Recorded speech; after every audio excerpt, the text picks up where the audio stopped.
जय श्री कृष्ण चैतन्य प्रभु नित्यानंद श्री अद्वैत गदाधर श्रीवासदि गौर भक्त वृंदा। हरे कृष्णा कृष्ण कृष्णा हरे हरे, हरे राम राम राम हरे हरे। ओम नमो भगवते वासुदेवाय, ओम नमो भगवते वासुदेवाय, ओम नमो भगवते वासुदेवाय। श्रीमद् भगवद गीता की जय, गौर निताय की जय, श्री श्री राधा श्याम सुंदर की जय। Visit the body free as a soul, Hari Hari बोल। श्री श्री व्यस्त आत्मा श्री मस्त हरि नाम जपते हुए transform the world by transforming yourself. जय श्री कृष्णा। न शस्त्र पर, न शास्त्र पर, न धन पर, न ही किसी युक्ति पर, मेरा जीवन तो आश्रित है प्रभु केवल केवल आपकी कृपा शक्ति पर। गोलोक एक्सप्रेस में आइए, दुख दर्द भूल जाइए, एबीसीडी की भक्ति में लीन होके नित्य आनंद पाइए। हरि हरि बोल एवरीवन। जय श्री राम, जय श्री राधे कृष्ण।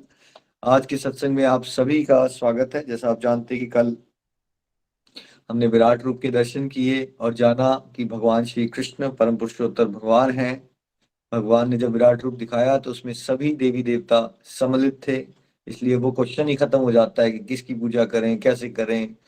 हम भगवान श्री कृष्ण की जब पूजा कर रहे हैं, जब आप जड़ों को पानी पिला रहे हो तो ऑटोमेटिकली आप पत्तों को, ब्रांचेस को, सबको पानी पिला रहे हो। तो इस तरह से सोच के चलना है आपने।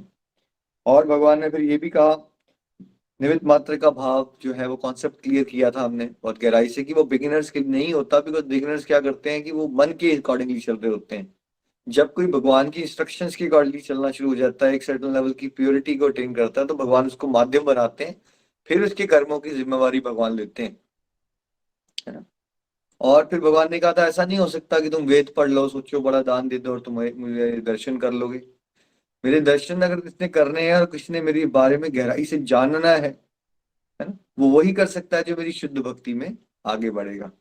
तो ये चैप्टर 12 है, ये मेरा one of my favourite chapters है। भक्ति योग पे आ गया आप चैप्टर, है ना। चलिए अब डिवोटी जो रीडिंग कर रहे हैं वो स्टार्ट कर सकते हैं। हरि हरि बोल जी।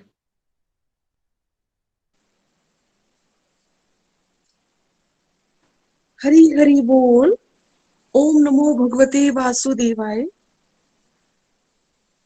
अध्याय 12 भक्ति योग। श्लोक नंबर 1। अर्जुन ने पूछा, जो आपकी सेवा में सदैव तत्पर रहते हैं या जो अव्यक्त निर्विशेष ब्रह्मा की पूजा करते हैं, इन दोनों में से किसे अधिक पूर्ण सिद्ध माना जाए? हरि हरि बोल। Hari Hari Bol. Text 1. Arjuna inquired, which are considered to be more perfect, those who are always properly engaged in your devotional service, or those who worship the impersonal Brahm, the unmanifested? Hari Hari Bol. ये बहुत ही important सवाल है, लेकिन किसके लिए है? जिसको अभी बिल्कुल ही कोई लेना देना नहीं है स्पिरिचुअलिटी से, क्या उसके लिए ये इंपॉर्टेंट है जानना? जब कोई बिल्कुल ही ईश्वर के रास्ते में नहीं चल रहा, तो क्या ये बेटर है कि वो किसी भी तरह से चल पड़े? श्रेया जी, आपको क्या लगता है? या उसको तब टाल मटोल करनी चाहिए, ये वाला रास्ता है, वो वाला रास्ता, या कुछ भी कर ले बेटर ही है भगवान की तरफ चलने के लिए? क्या लगता है आपको? के लिए कुछ भी, सब कुछ चलेगा। कुछ करो। कुछ ना करने से बहुत अच्छी बात है कि कुछ पढ़ लो, लेकिन अब कौन सी बड़ी डिवोटीज की बात हो रही है यहाँ पे? अब ये चैप्टर 10 ऑनवर्ड्स अर्जुन कौन सी अवस्था को रिप्रेजेंट कर रहा है? वो हाई स्कूल टाइप का डिवोटी हो गया है। वो एलकेजी वाला डिवोटी नहीं रहा है। मतलब ये बड़े जो मैच्योर हो जाते हैं डिवोशन में एक सर्टेन लेवल की, मतलब करोड़ों में से जो चंद लोग हो जाते हैं कलयुग के स्टैंडर्ड्स के हिसाब से चलोगे तो आप बहुत रेयर लोग हैं। अब आगे भी तो आपको गहराई से सूक्ष्म तत्व को जानना है ना, कि क्या है डिफरेंसेस। क्योंकि अदरवाइज तो एक लेमैन को लगता है सब कुछ ही भक्ति है, ये भी भक्ति है, वो भी भक्ति है, ये भी भक्ति है। उसको नहीं पता होता कि डिफरेंस होते हैं, है ना? तो अब अर्जुन एक क्वेश्चन पूछ रहा है भगवान से कि भगवान, जो आपको, मतलब आप किससे बात कर रहे हैं? आप कृष्ण से, भगवान से बात कर रहे हैं ना। जो आपकी पूरे दिल से सेवा करते हैं, आपके भक्ति योग में चलते हैं, बेस्ट रास्ता कौन सा है? आपको पूर्ण सिद्ध मोस्ट परफेक्ट कौन है? गलत और सही का क्वेश्चन नहीं पूछा। और दूसरा ऑप्शन क्या दे रहे हैं अर्जुन? या फिर जो लोग निराकार ब्रह्म की उपासना करते हैं, अव्यक्त, निर्विशेष, है ना, अब अर्जुन जानना चाहता है और हम सब भी जानना चाहते हैं, यहाँ पे क्लैरिटी से हमें पता होना चाहिए कि कौन सा रास्ता जो है वो फर्स्ट बेस्ट है, कौन सा रास्ता सेकंड बेस्ट है। मैं हम रिपीट करते हैं इस बात को, गलत और सही की बात नहीं हो रही है यहाँ। यहाँ अर्जुन जानना चाहता है, जैसे क्लास में एक बच्चा फर्स्ट आता है एक सेकंड आता है, तो ऐसा नहीं कि दोनों बेकार स्टूडेंट होते हैं, दोनों ही अच्छे स्टूडेंट होते हैं, बट फिर भी एक फर्स्ट होता है और एक सेकंड होता है। तो भगवान की तरह वैसे आप किसी भी तरह से चल लो, ना चलने से तो बहुत ही अच्छी बात है, बट जब आप चल रहे हो अब ईश्वर की तरफ, तो it is always important to know कि भगवान के हिसाब से बेस्ट डेस्टिनेशन प्लस बेस्ट रास्ता कौन सा है, और भगवान ने रास्ते क्यों बनाए हैं इतने सारे, वो हमने आपको क्लियर किया कि सबकी स्टेज ऑफ कॉन्शियसनेस अलग होती है और सबके स्वभाव भी अलग होते हैं, तो सब लोग एक तरह से भगवान की तरफ अट्रैक्ट नहीं होते। तो उस तरह से भगवान ने बहुत सारे रास्ते बना दिए थे, चलो कोई किसी तरह से चलेगा थोड़ा बहुत मेरे रास्ते में, राइट। बट अब ये वो लोग नहीं है जो थोड़ा बहुत चल रहे हैं जिनको ये आंसर चाहिए, ये वो लोग हैं जो चल पड़े हुए हैं भगवान के रास्ते में सिंसेरिटी से, राइट। अब वो जानना चाहते हैं अर्जुन के माध्यम से, अर्जुन का क्वेश्चन आ रहा है उन सबके लिए कि भाई आपकी डिवोशन करना, देखो जैसे ही भक्ति का शब्द आता है तो भक्ति के लिए एक भगवान चाहिए और एक आप हो, मतलब सेवक और सेव्य चाहिए, दो इंडिविजुअल्स की रिक्वायरमेंट है यहाँ पे। मतलब अगर आपने फीलिंग्स एक्सचेंज करनी है आपके साथ, तो क्या आप दीवार के साथ फीलिंग्स एक्सचेंज कर सकते हैं श्रेया जी? नहीं भैया। है ना, कुछ नहीं कर सकते ना। या मैं आपको बोलूं आकाश के साथ फीलिंग्स एक्सचेंज करो अपनी, तब कर लोगे? आप नहीं शायद भैया। छोटे हो, शायद कविता जी आपसे बड़े हैं तो ये इनको आती होगी ये स्किल। कविता जी अगर मैं आपको कहूँ कि आप पानी के साथ फीलिंग्स एक्सचेंज कर लो, कर सकते हो? या कोई ह्यूमन बीइंग चाहिए आपको, कोई सामने नहीं दिखेगा भैया। तो फीलिंग चेंज कर सकते हाँ, हो चांसेस? जो मुझे, हाँ मतलब जो मुझे सामने दिखेगा, जो जिसको मैं फील कर सकूं, मैं उन्हीं को समझ पाऊंगी। है ना, उनको समझ पाओगे, ठीक है। तो ऐसे ही जब भक्ति का शब्द आता है तो क्या समझना चाहिए हमें, किसकी बात हो रही है? साकार रूप से ईश्वर को भजने की बात हो रही है। देखिए भगवान की तरफ चलने के दो रास्ते हैं सबसे प्रोमिनेंट। एक आपको कैटेगरी लोगों की मिलेगी जो भगवान को साकार रूप में भजेंगे, चाहे वो भगवान को भगवान श्री कृष्ण रूप में भजेंगे या भगवान श्री राम के रूप में भजेंगे, राइट, या भगवान श्री विष्णु के रूप में भजेंगे, बट वो भगवान को एक साकार रूप में भक्ति करते हैं। तो भक्ति शब्द आते ही किस कौन से भगवान के रास्ते की बात होती है? भक्ति शब्द कभी भी निराकार के लिए यूज नहीं किया जा सकता जैसे लेमैन यूज कर लेते हैं। भक्ति का मतलब होता है जहां एक भक्त है, जहां एक भगवान है, ठीक है, दो इंडिविजुअल आइडेंटिटीज हैं, और फिर भक्त जो है वो अपने प्रेम से भगवान के साथ अपनी सेवाएं प्रस्तुत कर रहा है, जैसे हनुमान जी हैं और भगवान श्री राम है। तो अगर आप कभी भगवान के अयोध्या धाम में, यानी कि जो वैकुंठ प्लैनेट्स में ऊपर जाके अयोध्या धाम है भगवान का, वहां भी चले जाओगे तो ऐसा नहीं होगा कि हनुमान जी जो है भगवान श्री राम के शरीर में लीन हो गए हैं, ऐसा नहीं होगा। वहां भी क्या दिखेगा आपको? भगवान श्री राम बैठे हुए हैं राज सिंहासन पे, तो और हनुमान जी कैसे बैठे हुए हैं, उनकी सेवा ही कर रहे हैं वहां पे भी वो, राइट। तो ये भक्ति का रास्ता है, साकार रूप में ही भक्ति होती है, हमेशा याद रखना है आपने। आप किसी के साथ फीलिंग्स एक्सचेंज कब कर सकते हो? जब आप एक इंडिविजुअल हो और दूसरा एक इंडिविजुअल दिख रहा है आपको, ह्यूमन लेवल पे भी ऐसे ही हो सकता है, बिना किसी दूसरे इंडिविजुअल के आप अपने आप से ही फीलिंग्स नहीं एक्सचेंज कर सकते, ठीक है। तो एक साकार रूप से ईश्वर की तरफ चलना है जिसको हम भक्ति मार्ग करते हैं। अच्छा, गोलक एक्सप्रेस में बड़ा डिफिकल्ट क्वेश्चन, कौन से मार्ग पे चलने की बात की जाती है, समझाई जाती है यहाँ पे श्रेया जी? भैया साकार। वेरी नाइस, आप तो बहुत समझदार हो, आप ऊपर चल गई ये बात पे। हम यहाँ पे आपको भक्ति मार्ग की ट्रेनिंग दे रहे हैं जिसमें आपको भगवान को एक पर्टिकुलर रूप में, जैसे मेरे पर्टिकुलर केस में भगवान श्री कृष्ण के रूप में हम उनको भजने की कोशिश कर रहे हैं, मतलब उनके साथ दिल लगाने की कोशिश कर रहे हैं, ठीक है। अब अर्जुन जानना चाहता है एक रास्ता, तो ये हुआ। एक और भी रास्ता होता है जो ध्यान मार्ग वालों का रास्ता होता है, वैसे भी आपको लोग बड़े कॉमनली मिलेंगे समाज में, और बहुत सारी संस्थाएं हैं जो ध्यान मार्ग को प्रमोट कर रही होती है, वो भी मिल जाएंगी आपको। तो एक एवरेज बंदे को ना लगता है यार मेरा मन शांत हो जाए, मेरी प्रॉब्लम से मुझे निकलना है, मुझे ब्लेसिंग्स मिल जाए, ठीक है, तो उसको इतनी गहराई से ये बातें नहीं समझ आती, क्योंकि उसका मेन फोकस होता है किस तरह से मेरा मन शांत हो जाए, मेरी दुविधाएं हैं कहीं मैं जुड़ जाऊं, मेरे को कोई आशीर्वाद मिल जाए तो मेरी समस्याएं खत्म हो जाए, उसकी सोच वहीं तक होती है। ठीक है, लेकिन जो थोड़ा आगे चलेगा उसको भेद जानना है ना, तो दूसरा रास्ता आपको बड़ा कॉमनली मिलता है कि जो लोग ध्यान लगा रहे होते हैं भगवान के। अब जब ध्यान शब्द आता है तो वो निराकार पे लगाया जाता है, जिसमें भगवान का कोई रूप नहीं होता, भगवान का कोई रूप नहीं है, भगवान एक ज्योति है। और आपको मेडिटेशन जैसे सजेस्ट भी की जाती है कि आप बैठो, आप आंखों के बीच में देखो, इस पर्टिकुलर पॉइंट पे फोकस करो, है ना, वहां आपको ज्योति दिखेगी। ठीक है, एक रास्ता वो है जिसमें क्या भगवान साकार ही है या भगवान निराकार ही है या भगवान दोनों ही है?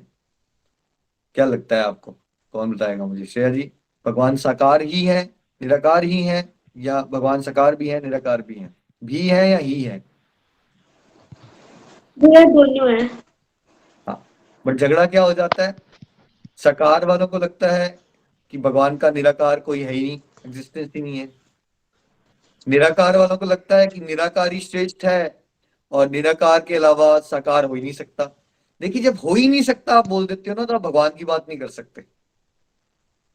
हो ही नहीं सकता, ये जो टॉपिक है ना, पहले तो इंसान अपनी पेसिमिस्टिक सोच की वजह से अपने लिए यूज करता है, मैं नहीं कर सकता, मैं से नहीं हो सकता, फिर वो करते करते वो टॉपिक भगवान पे ले जाता है। देखिए, पहले तो एक इंसान भी अगर ये सोच रहे कि मैं कुछ कर सकता हूं तो वो कर सकता है, राइट। लेकिन जैसे ही भगवान की बात आती है ना, वो इन्फानाइट टॉपिक पे चले गए ना आप। भगवान के लिए कभी आप ये नहीं सोच सकते कि भगवान ऐसा नहीं कर सकते, राइट। कई बार लोग बोलेंगे भगवान को भोग लगाने की क्या जरूरत है, वो थोड़ी खाना खाते हैं। नहीं, भगवान खा सकते हैं भाई, जरूरत नहीं है उनको।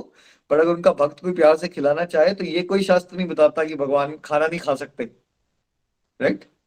या भगवान तो आत्मा राम है, तो भगवान को डांस करने की क्या जरूरत है? डांस तो करे, कुछ एक्साइटमेंट होगी कोई। भगवान तो समभाव से भी ऊपर है, तो उनको क्या एक्साइटमेंट हो रही है, वो क्यों डांस कर रहे हैं? बट क्या हमने भजनों में सुना है ना हमने कि अगर गोपियां नचाना चाहे तो भगवान नाचते भी हैं फिर। ठीक है, तो भगवान के लिए हो नहीं सकता वाला टॉपिक को आपने डस्टबिन में डाल देना, बिकॉज जहां भगवान का तत्व आ जाता है वहां सब कुछ हो सकता है। तो हर एक चीज पॉसिबल होती है। तो भगवान साकार भी है और निराकार भी है। भगवान के शरीर से जो ज्योति निकलती है ना, ज्योति निकलती है उनके शरीर से, वो ब्रह्म ज्योति होती है, उसको ब्रह्म कहते हैं, जिसका कोई रूप नहीं होता।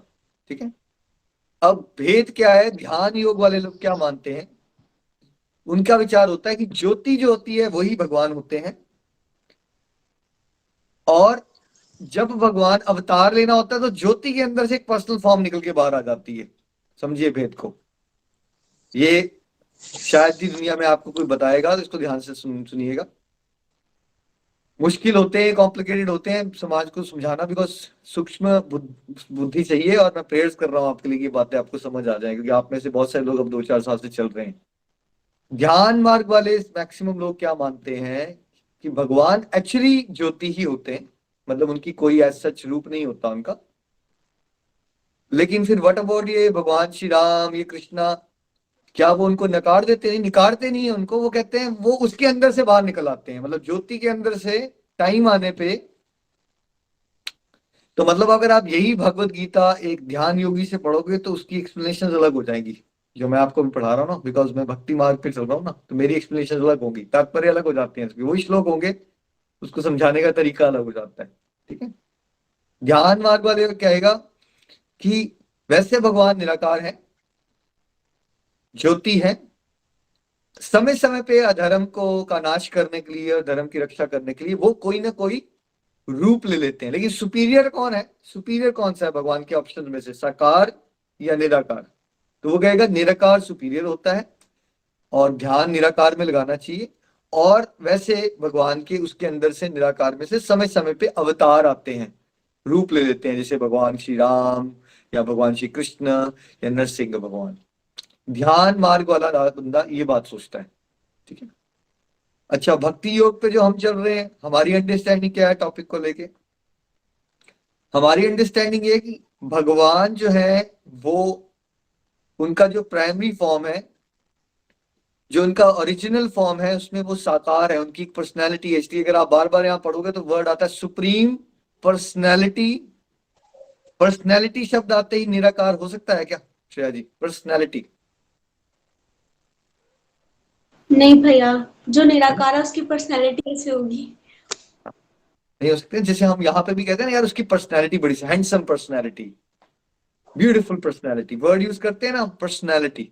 तो पर्सनैलिटी वर्ड शब्द होती है, मतलब वो एक डिवाइन पर्सन है, उनकी एक पर्सनैलिटी है ना। इसलिए भक्तों को क्या इंटरेस्ट होता है, अच्छा भगवान का मोर पंख है, भगवान ने इस तरह से स्टाइल से खड़े होंगे भगवान, है ना, भगवान मुरली बजाएंगे, है ना। तो अब भक्ति योगी जो होता है वो ये समझता है कि भगवान का एक बेसिकली ओरिजिनली भगवान एक सुप्रीम पर्सन है, डिवाइन पर्सन है, और उनके शरीर से जो ज्योति निकलती है वो उनका बेसिकली निराकार ब्रह्म वाला अ, अस्तित्व है। ऐसा नहीं कि वो नहीं है तो वो भी, लेकिन लेकिन वो सेकेंडरी हो गया। तो भक्ति योग वाले के लिए प्राइमरी क्या हुआ, भगवान का रूप या भगवान की ज्योति? प्राइमरी ज्योति नहीं है, प्राइमरी रूप है, ज्योति सेकेंडरी है भक्ति योग वाले के लिए। ध्यान योग वाले से बात करोगे वो बिल्कुल उल्टी डेफिनेशन देंगे आप, वो बोलेंगे ज्योति प्राइमरी होती है, वही भगवान होते हैं, ज्योति ही भगवान होती है, और भगवान की ज्योति में से ही समय समय पे उनके एक साकार अवतार आते हैं जगत कल्याण के लिए। ठीक है, ये भेद है दोनों के दोनों बेसिकली सोच विचारधाराओं में, फिलोसफीज में जो लोग मानते हैं ऐसा। लेकिन अब हम जानते हैं कि भगवान कौन से वाले पाथ को दोनों में से बेस्ट बता, भगवान, क्योंकि अल्टीमेटली भगवान का ओपिनियन मैटर करता है, मेरा आपका दुनियादारी का ओपिनियन मैटर नहीं करता। भगवान बता सकते हैं हमें कि बेस्ट क्या है, सेकंड बेस्ट क्या है। तो हम चलते हैं टेक्स्ट नंबर 2 पे। हरी बोल। हरि हरि बोल। श्री भगवान ने कहा, जो लोग अपने मन को मेरे साकार रूप में एकाग्र करते हैं और अत्यंत श्रद्धा पूर्वक मेरी पूजा करने में सदैव लगे रहते हैं, वे मेरे द्वारा परम सिद्ध माने जाते हैं। हरि हरि बोल। Hari Hari Bol, text 2. The Supreme Personality of Godhead said, those who fix their minds on my personal form and are always engaged in worshipping me with great and transcendental faith are considered by me to be most perfect. Hari Hari Bol. तो भगवान ने क्या answer दिया? Most perfect कौन है? जो मुझे साकार रूप में मेरे साथ अपने दिल को लगा लेता है और हमेशा हमेशा, कभी कभी नहीं, हमेशा मेरी भक्ति भाव से ही अपने सारे कर्म करता है, हमेशा मेरे साथ जुड़ा रहता है, वो क्या है मेरे लिए? वो बेस्ट मोस्ट परफेक्ट है भगवान के लिए। भगवान ने डिफाइन करना है ना, टीचर डिफाइन करेगा ना, ये वाला बेस्ट स्टूडेंट है, ये दूसरा वाला बेस्ट स्टूडेंट है।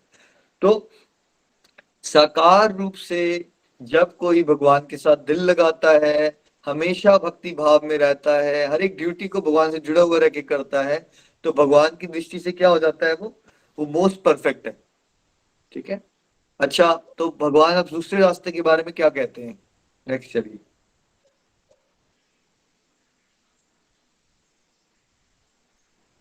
Text 5. जिन जिन लोगों के मन में परमेश्वर के अव्यक्त निरंकार स्वरूप के प्रति आसक्त है, उनके लिए प्रगति कर पाना अत्यंत कष्टप्रद है। देहधारियों के लिए उस क्षेत्र में प्रगति कर पाना सदैव दुष्कर होता है। हरि हरि बोल। Hari Hari Bol, text 5. For those whose minds are attached to the unmanifested, impersonal feature of the Supreme, advancement is very troublesome. To make progress in that discipline is always difficult for those who are embodied. Hari Hari Bol. अब भगवान ने क्या बताया? देखो, जिसका जो attachment है भगवान के ब्राह्मण रूप में, यानी कि ब्राह्मण निराकार जिसमें अव्यक्त रूप है, राइट, अनमैनिफेस्टेड है, उसके साथ जिसका अटैचमेंट है, जो उस रास्ते से चलना चाहता है, भगवान क्या कह रहे हैं उसके बारे में? गलत नहीं है, लेकिन वो रास्ता क्या है? बहुत ट्रबलसम है, बहुत मुश्किल है वो रास्ता।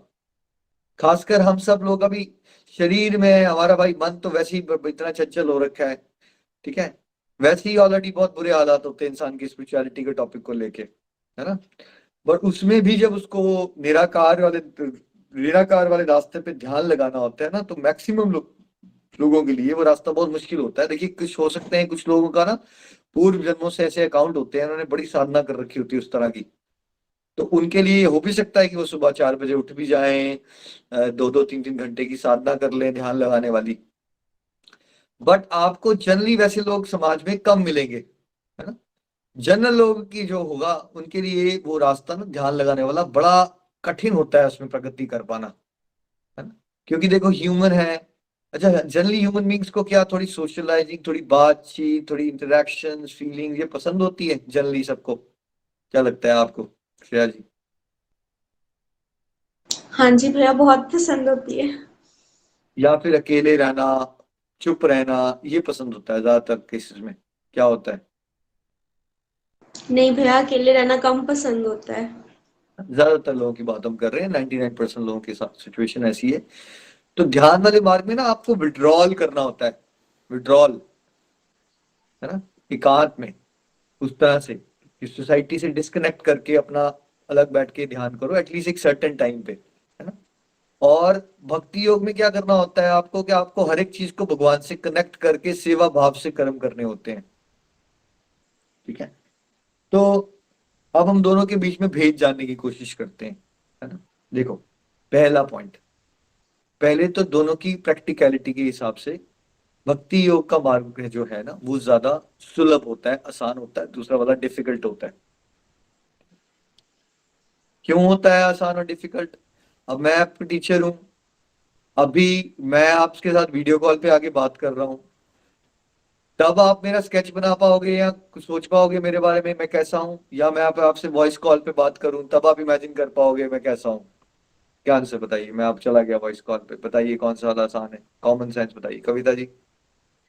जब भैया आपकी प्रतिमा हमारे सामने होगी तो हम लोग जो है स्केच आराम से बना पाएंगे। है हरी ना, हरी बोल। कॉमन सेंस है, कोई इसमें इतना बड़ा डिफिकल्ट टॉपिक तो नहीं है ना ये समझना। अगर वीडियो कॉल पे मैं दिख रहा हूँ आपको फॉर एग्जांपल, तो आप ज्यादा इंजॉय करोगे इस प्रोसेस को, राइट। हो तो वही पर्सन, तो वही है, वही आवाज आ रही होगी आपको, बट अगर वॉइस कॉल हो जाएगी तो फर्क पड़ जाएगा उसमें, राइट। अब एक टीचर है, अगर आपको वो स्कूल में ब्लैक बोर्ड पे ए फॉर एप्पल लिख के बताए, साथ में एप्पल को डिजाइन करके थोड़ा डायग्राम भी बना दे, तो बच्चे को समझना ज्यादा आसान हो जाता है। दूसरा टीचर है, वो हाथों से ऐसे इशारे इशारे कर दे आपको, मान लीजिए ऐसा एप्पल है, राइट, तो आपके लिए समझना मुश्किल है, राइट। ऐसे ही होगा ना, जब कोई चीज यूज करोगे आप, हर एक चीज में देखो ना, आपको कोई चीज यूज की जाती है दिखाने के लिए कि बेटा ऐसा है। जो जैसे जो लोग प्लेन भी उड़ाना सीखते हैं ना, क्या पहले उनको एक पायलट छोटे छोटे प्लेन्स बनाए होते हैं धरती पे, मॉडल्स बनाए होते हैं उसके, वो मॉडल्स के अंदर बिठाया जाता है उनको दिखाया जाता है, देखो यहाँ पे ये वाला बटन होगा, सीधे नहीं उनको असली वाले प्लेन में उड़ाने लेके चले जाते, ठीक है। तो वैसे ही भक्ति मार्ग में क्या होता है, जैसे मूर्ति पूजा होती है। अब मूर्ति पूजा क्यों की जाती है, बहुत सारे लोगों को ये नहीं समझ आता, जब भगवान सब जगह है तो मूर्ति पूजा क्यों करनी है भाई? देखिए, भगवान तो सब जगह है ना, बट आपको फीलिंग्स नहीं उनसे साथ एक्सचेंज करना आती ना। अब हमने भगवत धाम भी जाना है, वहाँ भगवान है, बट हमें उनके साथ एक रिश्ता कैसे बनाएंगे हम? देखिए, बच्चों को कई बार उनको डॉल मिलती है ना, उनकी डॉल से भी अटैचमेंट हो जाती है। अगर आप कभी बचपन में देखोगे, एक डॉल होती है एक लड़की के पास, है ना, वो उसके साथ एक अटैचमेंट बन जाती है, वो मेरी डॉल है, वो मेरी बातें भी करना शुरू कर देती है, उसका नाम रख देती है, उस डॉल का नाम क्या है, मान लो उसने डॉल का नाम रख दिया कुछ भी, बारबी, या कुछ भी रख दिया, अनन्या रख दिया, या, है ना, और उससे वो बातें भी कर रही है, फीलिंग्स भी आ जाती हैं उसकी उसके अंदर, ठीक है। तो जब हम फॉर एग्जाम्पल कोई प्रतिमा के रूप में भगवान को भजने की कोशिश करते हैं, तो वो रास्ता सरल हो जाता है, क्योंकि हमें लग रहा होता है, जैसे आपने लड्डू गोपाल रख दिया, अभी कल परसों मंजू दीदी बता रहे थे, मुझे लग रहा था मेरे लड्डू गोपाल है, मैंने इनको स्कूल में एडमिशन करवानी है, तो मैं स्कूल में ले गई, फिर मैंने कहा चलो इनका रोल नंबर रखो, अच्छा इनको भी लंच कराओ, इनको भी सिखाओ। तो because as a mother, for example as a mother, as a father, आपने ये तो किया हुआ है ना अपने बच्चों के साथ, कि उनकी एडमिशन करवाओ, उनको लेके जाओ, ये तो आप रेगुलरली कर रहे हो अपनी गृहस्थी में, यही सब तो कर रहे हो। तो वही चीज भगवान के साथ करना बड़ी आसान लगेगी आपको, बिकॉज बचपन से हमने ये सब किया है। या दोस्त है तो दोस्त के साथ बैठ के बातें कर ली, ये तो आपने किया है। बट हमने ये कहाँ किया है कि हम चुप रहें और साइड पे आंखें बंद कर लें और किसी से बात ना करें, ये नहीं किया है हमने। तो एक एवरेज बंदे को प्रैक्टिस किस चीज की है संसार में रहते हुए? बातें करने की, फीलिंग एक्सचेंज करने की, राइट? अच्छा, उसके घर में दोस्त आने वाले हैं, उसके गेस्ट आने वाले हैं, तो क्या उसको कुकिंग करने की आदत है? चलो मैं कुकिंग करता हूँ, उनके लिए कुछ बना लेता हूँ। अच्छा, उसको क्या पसंद आएगा? अच्छा, उसको भिंडी अच्छी लगती है या पनीर अच्छा लगता है? क्या ये सोचने की आदत है हम सबको सोसाइटी में? कोई आ रहा है आपके घर में गेस्ट, कविता जी, है, होती है ये सबको आदत ऐसी बात सोचने बिल्कुल। की? हाँ जी भैया, बिल्कुल होती है। कोई आता है तो हम लोग सोचते हैं क्या बनाएं, क्या रखें, कैसे हाँ, रिस्पेक्ट करें। ठीक है, ये आदतें हैं। अब अगर इसको आपने भगवान के साथ जोड़ लिया तो ये भक्ति बन जाएगी। अच्छा अच्छा, भगवान के लिए क्या बनाऊं, क्योंकि पैटर्न तो है ना, वो सोचने का पैटर्न है कि क्या करना चाहिए, क्या बनाना चाहिए, है ना? दूसरे को कंफर्टेबल कैसे करना चाहिए। संसार में भी तो हम सोच रहे हैं ना अपनी फैमिली, फ्रेंड्स और रिश्तेदारों के लिए हर समय ये। अब वही चीज जब हम भगवान के साथ करना शुरू कर देते हैं, हमारे घर में मूर्ति होती है, हम उनको ये मानते हैं कि हम भी उनकी फैमिली है, ये उन्हीं का घर है, ठीक है, फिर सुलभ हो जाता है। अच्छा, हमारे लिए भी सुलभ होता है या हमारे परिवार में हमें बच्चों को परवरिश देने में भी सुलभ हो जाता है उनको ईश्वर से प्रेम करना सिखाना, अगर हमारे साकार रूप में कर रहे होते हैं हम। हाँ जी भैया। अ, अगर हम लोग पूजा पाठ करते हैं सकार रूप में, तो वो उसका असर जो है वो हमारे बच्चों के ऊपर भी पड़ना शुरू हो जाता है, और वो ही हमारे बच्चे भी करने लग जाते हैं। है ना? कैसे करेंगे बच्चे? देखिए, अब बच्चे हैं, अब वो देखते हैं कि मम्मा पापा है, मंदिर है, फिर हमें माथा टेकना होता है, फिर हमें भोग लगाना है, फिर मम्मा कहती है चलो पानी भगवान का भोग लगा के आओ, चलो दूध लगा के आओ कृष्णा जी को भोग, चलो चलो माधव को उठा दो, चलो चलो। अब बचपन से उसने देखा कि ऐसा करना होता है कि मुझे जाना है, मुझे भगवान को करना है, ठीक है। अदरवाइज देखिए, अगर आप ये ध्यान वाले मार्ग में हो ना, तो आप क्या ऑप्शन दोगे बच्चों को? मान लीजिए बच्चों को क्या ऑप्शन होगी आपके पास उनको मोटिवेट करने की? जब आप ध्यान लगाते हो तो आप ये कहोगे उनको कि ध्यान लगाओ हमारे साथ आके, राइट? क्योंकि आप मूर्ति पूजा तो करते नहीं हो, भगवान साकार तो है नहीं आपके लिए, है ना? तो क्या करोगे? कितना, एक देखिए 7-8 साल के बच्चे के लिए अगर उसको बोला जाए कि पेरेंट्स के साथ बैठ के ध्यान लगाए, वर्सेस पेरेंट्स उनको एक्टिविटीज में एंगेज कर रहे हैं कि चलो ये भगवान के लिए पूरी पूरी बनाइए, चलो भगवान जी को माथा टेको और पूरी पूरी का भोग लगा के आओ, कौन सी वाली चीज बच्चों के लिए आसान हो जाएगी? अब बड़ों की तो बात हमने कर ली, बच्चों के लिए क्या लगता है आपको? बच्चों के लिए भक्ति मार्ग साकार रूप जो हम जो एक्टिविटी करते हैं, तो वो जल्दी कैच करेंगे। वो जल्दी कैच करें, इसलिए हम देख भी रहे हैं ना कितने सारे गोलोकिन्स हैं, हमें हम जाते हैं कई बार सेलिब्रेशन सत्संग में, जब किसी की भागवत गीता स्टडी कंप्लीट करी है, कितनी बार मदर्स डिवोटीज ने हमें बताया या फादर्स ने कि हम जब से डिवोशन कर रहे हैं ऑटोमेटिकली हमारे बच्चों ने भी माला भी करना शुरू कर दी, भोग लगाना भी शुरू कर दिया। एक्चुअली है, सुलभ है बहुत मार्ग, आसान है ना? तो इसके वो बताया मैंने आपको। अच्छा, और क्यों आसान है? क्योंकि फीलिंग्स को अटैच करना साकार रूप में बहुत आसान होता है, निराकार में बहुत मुश्किल होता है। हम एक एग्जांपल से आपको समझाने की कोशिश करेंगे। और देखिए, एक प्रेग्नेंट लेडी है, उसका बेबी अभी उसके अंदर है, दूसरी मदर की डिलीवरी हो गई है, उसका बेबी उसके बाहर है। कौन से वाले केस में? दोनों ही केस में मदर का बच्चा है, बट एक बच्चा माँ की कोख के अंदर है, एक बच्चा जो है वो डिलीवरी हो गई है उसकी वर्ल्ड में, अब उसको वो बाहर देख पा रही है, उसके साथ खेल पा रही है। कौन से वाले केस में उसकी अटैचमेंट ज्यादा हो जाएगी उसके साथ? जो बाहर है और जो उसकी गोदी में है। है ना? कोई इसमें बड़ा हैवी लॉजिक तो नहीं है, ऐसा तो नहीं बड़ा मुश्किल था आप सबके लिए समझना। देखिए, है तो वही बेबी, फिर फर्क क्यों पड़ रहा है? क्योंकि एक को फील नहीं कर पा रही है ना वैसे, तो वो निराकार है। जो आपको, जैसे प्रेग्नेंट लेडी है, जब बेबी उसके अंदर है तो निराकार है, तो ऐसा समझ लीजिए कि वो भगवान तो है पर वो दिख नहीं रहे, ठीक है। और दूसरी केस में वो बेबी जो है वो हंस रहा है, वो रो रहा है, उसकी एक्टिविटीज है, वो हाथ हिला रहा है, वो पाँव हिला रहा है। अच्छा, माँ को लगता है मैं उसको छनकने से खिलाऊं, मैं उसको पायल पहना दूं, मैं उसकी काला टीका लगाऊं, ठीक है। अब मदर के लिए या फादर के लिए, किसी के लिए भी, उस बच्चे के साथ अपने दिल को लगाना बड़ा आसान हो जाएगा, वर्सेस जब वो बच्चा माँ की कोख में है तो दोनों ही उसके माँ के ही बच्चे हैं, राइट। इसी तरह से एक एवरेज पर्सन के लिए, 99% लोगों के लिए ईश्वर के साकार रूप में भक्ति करना बहुत सरल होता है वर्सेस ध्यान मार्ग पे, निराकार मार्ग पे जाना। ठीक है। और कई बार लोग पूछ लेते हैं कि भाई भगवान तो हर जगह पे, मूर्ति की पूजा क्यों करते हो? ये भी एक बहुत कॉमन क्वेश्चन आ जाता है डिवोटीज के दिमाग में ना। कई बार यहाँ आपके नहीं आएगा तो आपके पड़ोसी पूछ लेंगे आपसे, कोई पूछ लेगा आपसे। देखिए समझने की बात है, भगवान तो हर जगह है। अब हवा हर जगह है, आप पंखा क्यों लगाते हो? श्रेया जी, आप पंखा क्यों लगाते हो? हवा तो हर जगह है, पंखा क्यों लगाया आपने? भैया फिर भी हर जगह है, बट पंखे से ज्यादा हवा आती है ना। वैसे तो तत्वों के हिसाब से समझोगे तो अग्नि हर जगह है, बट आप गैस क्यों, अपने घर में गैस होती है आपकी, फिर आप माचिस की तीली जलाते हो, ये सब क्यों करते हो? एक्चुअली रियलिटी में ये है कि पांच तत्व तो हर जगह एग्जिस्ट करते हैं। तो आप क्यों कर रहे हो वो प्रोसेस कि आप माचिस की तीली जला रहे हो, फिर गैस पे आप कहीं भी अपनी दाल को रख दीजिए और वो क्यों नहीं आपकी दाल जो है वो बन जाती? अग्नि तो हर जगह है ना। बट अग्नि हर जगह होने के बावजूद भी आपको क्या दे रही है? उसका इफेक्ट दे रही है? इफेक्ट नहीं दे रही है आपको। ठीक है। उसके लिए आपको कुछ करना पड़ेगा। ठीक है। वैसे ही देखिए, एक इंडिविजुअल के लिए इमेजिन कर पाना, बिकॉज भगवान डिवाइन है, हम क्या है? हम मटेरियल सेंसेस हैं हमारी अभी ना, हम फंसे हुए हैं शरीर में। वो कैसे इमेजिन करेगा कि भगवान कैसे हैं? वो कैसे भगवान के साथ बातें करे? वो कैसे भगवान को भोग लगाए? वो कैसे अपनी फीलिंग्स का एक्सचेंज करे? है ना।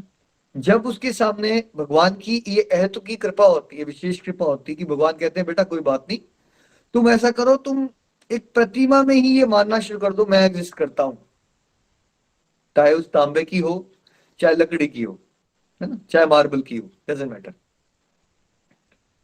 अगर तुम उसमें भी मेरे साथ भाव प्रकट करोगे ना, तब क्या हो जाएगा?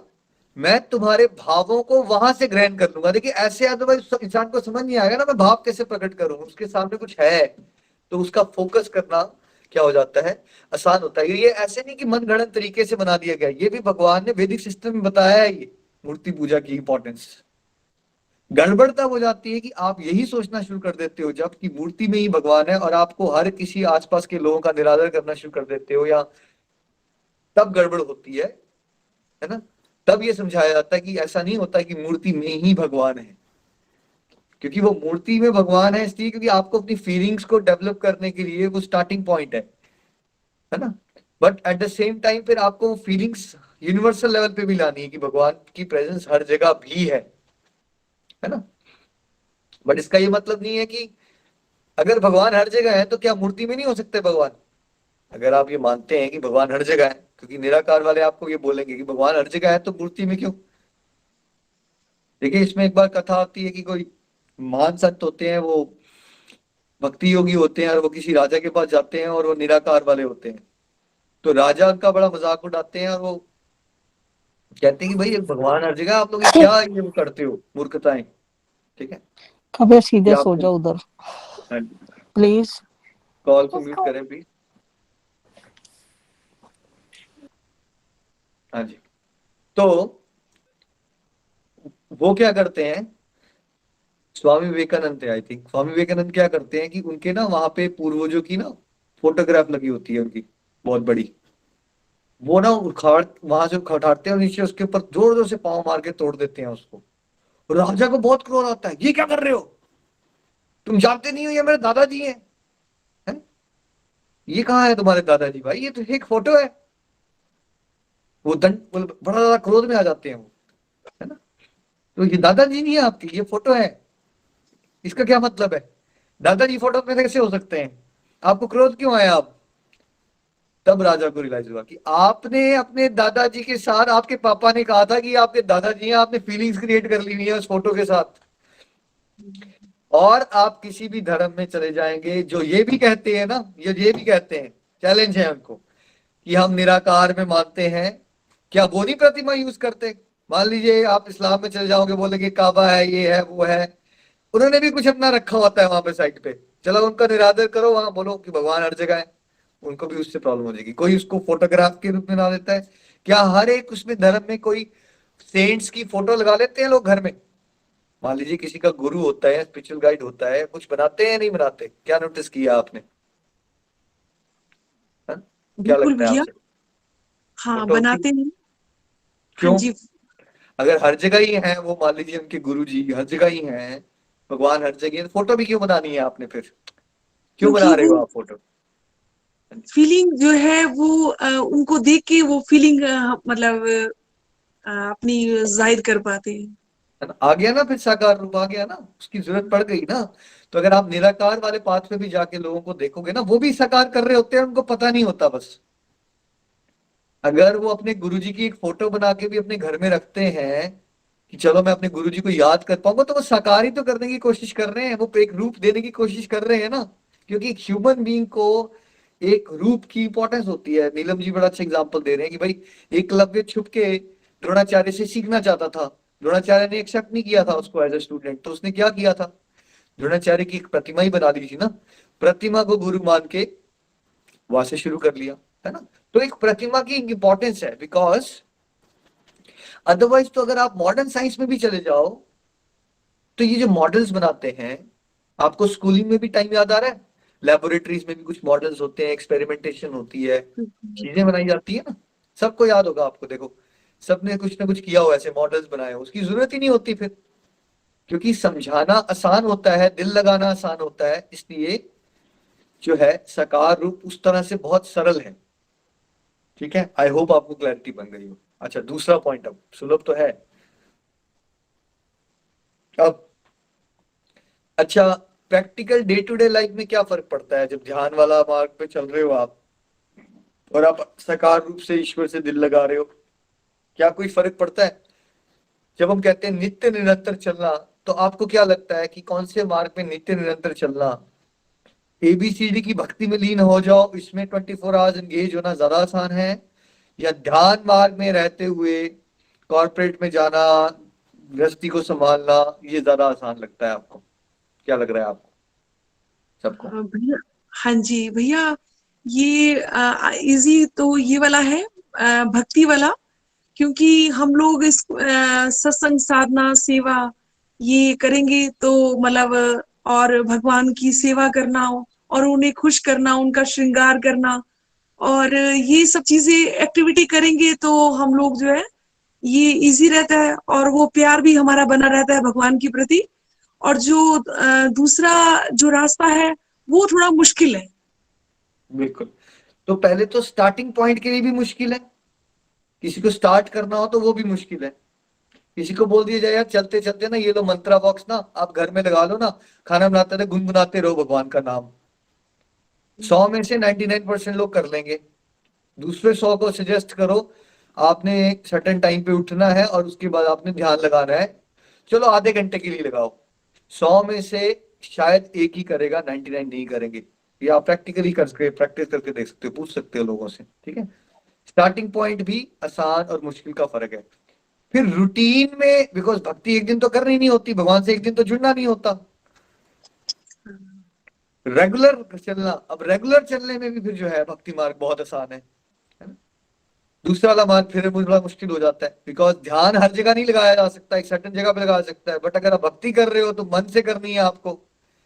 वो आप गाड़ी चलाते हुए भी मन से भगवान का भजन भजन गा रहे हो, झूम रहे हो, वैसे भी हो गया। किसी स्पिरिचुअल गाइड का एक लेक्चर सुन लिया, उस तरह से भी आपका एंगेजमेंट हो रही है ना। खाना बना रहे हो तो भोग लगा रहे हो, कृष्णा को याद कर रहे हो, वो रूटीन में डिवोशन करना, प्रैक्टिस करना ज्यादा आसान होता है। अच्छा, उसके अलावा देखो बेसिक्स जो होते हैं ना, फॉर एग्जाम्पल मन की शांति होना, नेगेटिव हैबिट्स दूर हो जाना, ये दोनों पार्ट से आपको मिल जाएगा। मन दोनों में शांत हो जाएगा, आपकी इम्प्योरिटीज घटेगी, बिकॉज दोनों ही है, चल तो आप भगवान की तरफ ही रहे हो ना, तो दोनों ही ईश्वर की तरफ कुछ चलेगा। बट चलने का स्टार्टिंग पॉइंट और उसको रूटीन में लाना रेगुलरिटी से, वो भक्ति योग में बड़ा सरल होता है। अच्छा, फिर आगे चलोगे जब, ये जो बेसिक्स है ना कि नेगेटिविटीज कम हो जाना, मन शांत हो जाना, ये तो दोनों में सेम है। आगे में क्या अंतर पड़ता है फिर सूक्ष्म लेवल पे? आगे में अंतर ये पड़ता है कि आनंद का बहुत अंतर है दोनों में। एक ब्रह्मानंद का रास्ता है, एक प्रेमानंद का रास्ता है। अच्छा, पहले तो हमने सुना था कोई आनंद ही होता है, बट परमानेंट हैप्पीनेस के अंदर भी कैटेगरीज होती है, सेम नहीं होती वो। जो भगवान के भक्त को भगवान के साथ भक्ति करने में आनंद आता है, वो आनंद भगवान को भी स्वयं नहीं मिलता।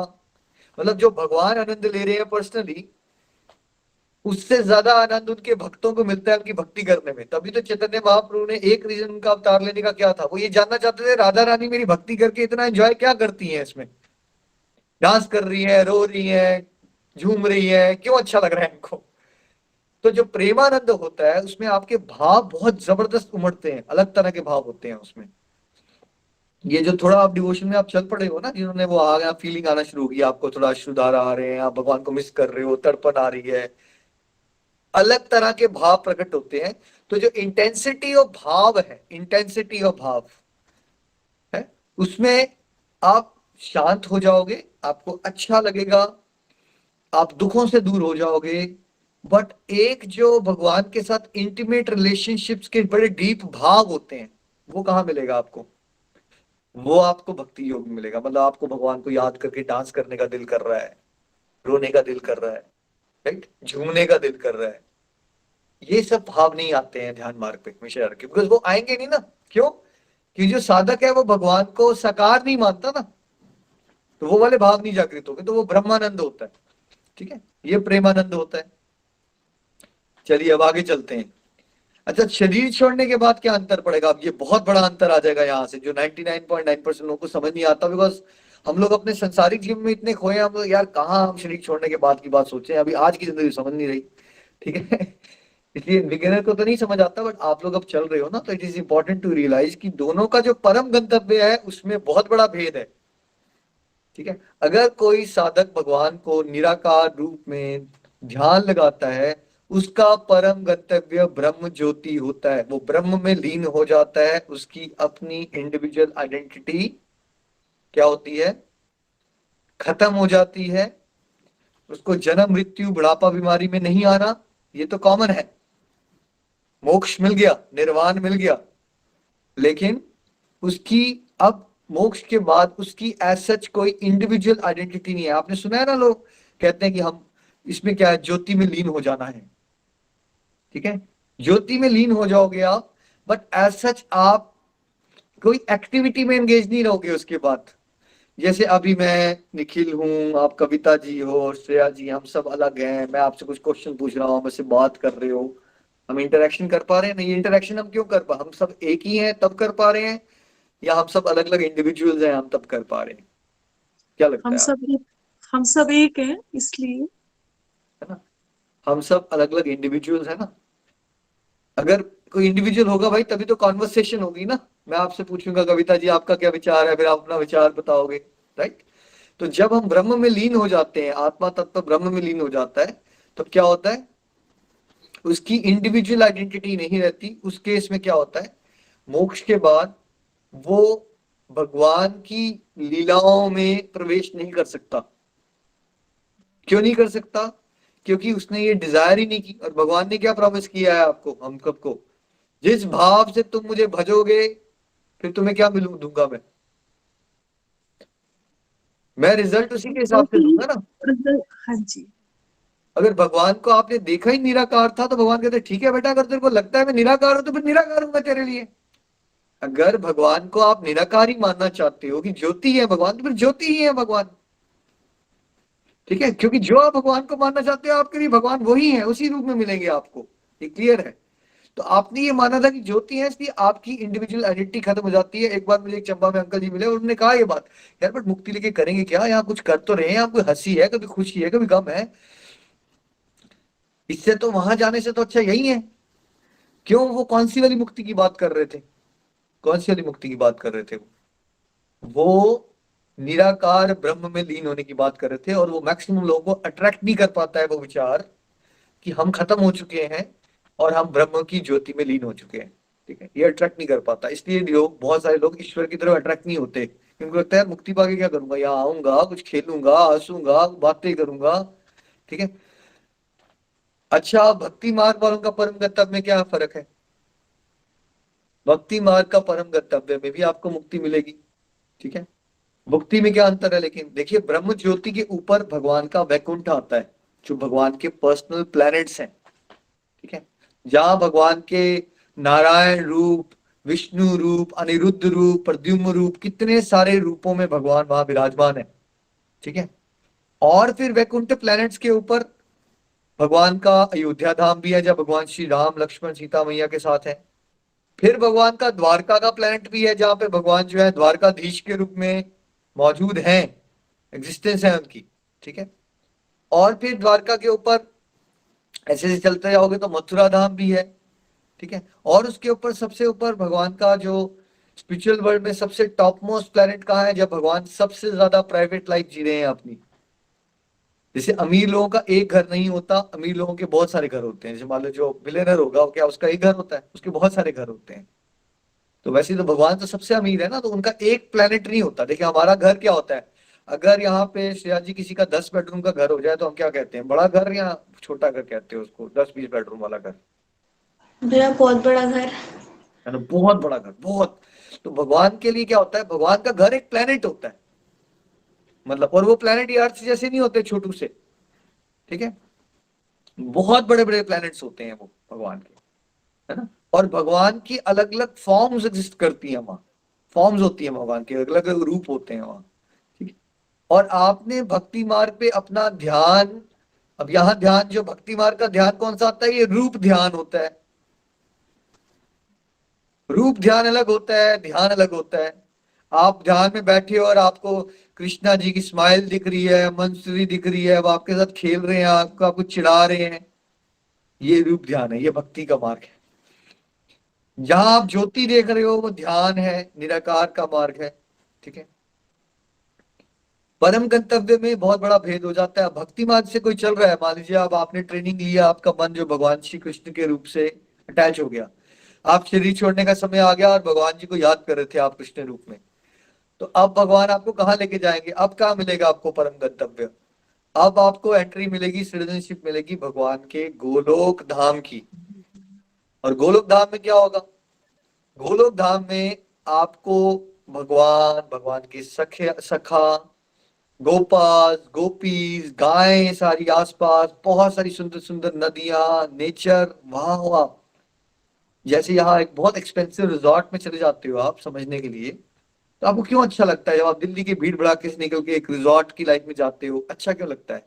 चिड़िया चहा चहा रही हैं, शांति है, कोई वाटरफॉल बना दिया होगा उन्होंने, कोई वाटर फीचर बना दिया होता है ना, अच्छे अच्छे रिजॉर्ट्स में जाते हो आप, भीड़ भाड़ से दूर होता है ना, कितना अच्छा लगता है आपको वहां जाके। तो ऐसा समझ लीजिए कि दुनिया का सबसे उत्तम से उत्तम जो रिजॉर्ट यहाँ मिलता है आपको, उसको अरबों इंटू करोड़ों इंटू अरबों इंटू करोड़ों ऐसे मल्टीप्लाई करते चलो, वो उतना सुंदर जगह है, राइट। और वहां आप भगवान के सानिध्य को प्राप्त कर लेते हो, कंपनी को प्राप्त कर लेते हो। जैसे मैं और आप अभी बैठे हैं, हम बातचीत कर रहे हैं, मैं कुछ बता रहा हूँ, फिर मैं बोल रहा हूँ कविता जी आपको समझ आ रहा है या नहीं आ रहा? तो आप बोल रहे हैं हाँ जी समझ आ रहा है, कोई एग्जाम्पल भी दे रहे हो आप अपने, राइट। ऐसे ही आप भगवान के साथ बैठ सकते हो, बातें कर सकते हो, खेल सकते हो।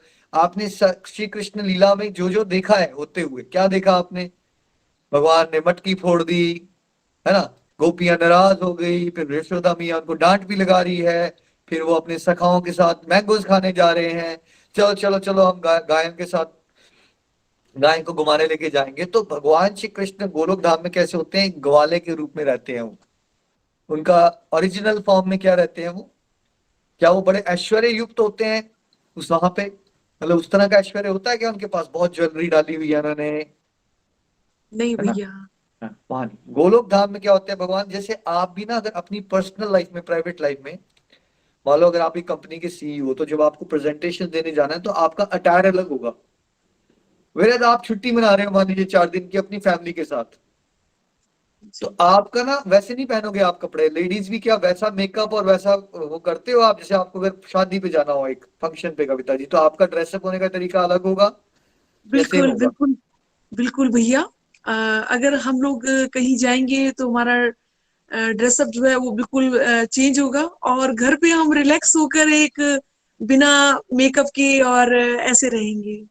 है ना, नेचुरल स्वभाव है ना आपका। क्योंकि बंदा फटाफट बोलता है यार वो डाल तो दिया, बट अब थोड़ा सा मैं रिलैक्स होना चाहता हूँ, तो वो फटाफट अपना कोई पुराने से कपड़े उसने रखे होते हैं घर में, एक सब बंदों ने, उसमें वो कंफर्टेबल फील करता है ज्यादा, है ना। तो जो भगवान की प्राइवेट लाइफ है ना, वो वहां पे वो ग्वाले के रूप में होते हैं। 16 ईयर्स है भगवान की एज रफली, जैसे आप 16 साल की किसी से मिलोगे ना, और वो 16 साल के ही रहते हैं वहां पे लीलाओं के लिए, क्योंकि भगवान है ना। तो जब यशोदा मैया के साथ उनको लीला करनी होती है, वो छोटे बच्चे बन जाते हैं, ठीक है। राधा रानी के साथ लीलाएं होंगी तो वो अलग बन जाएंगे।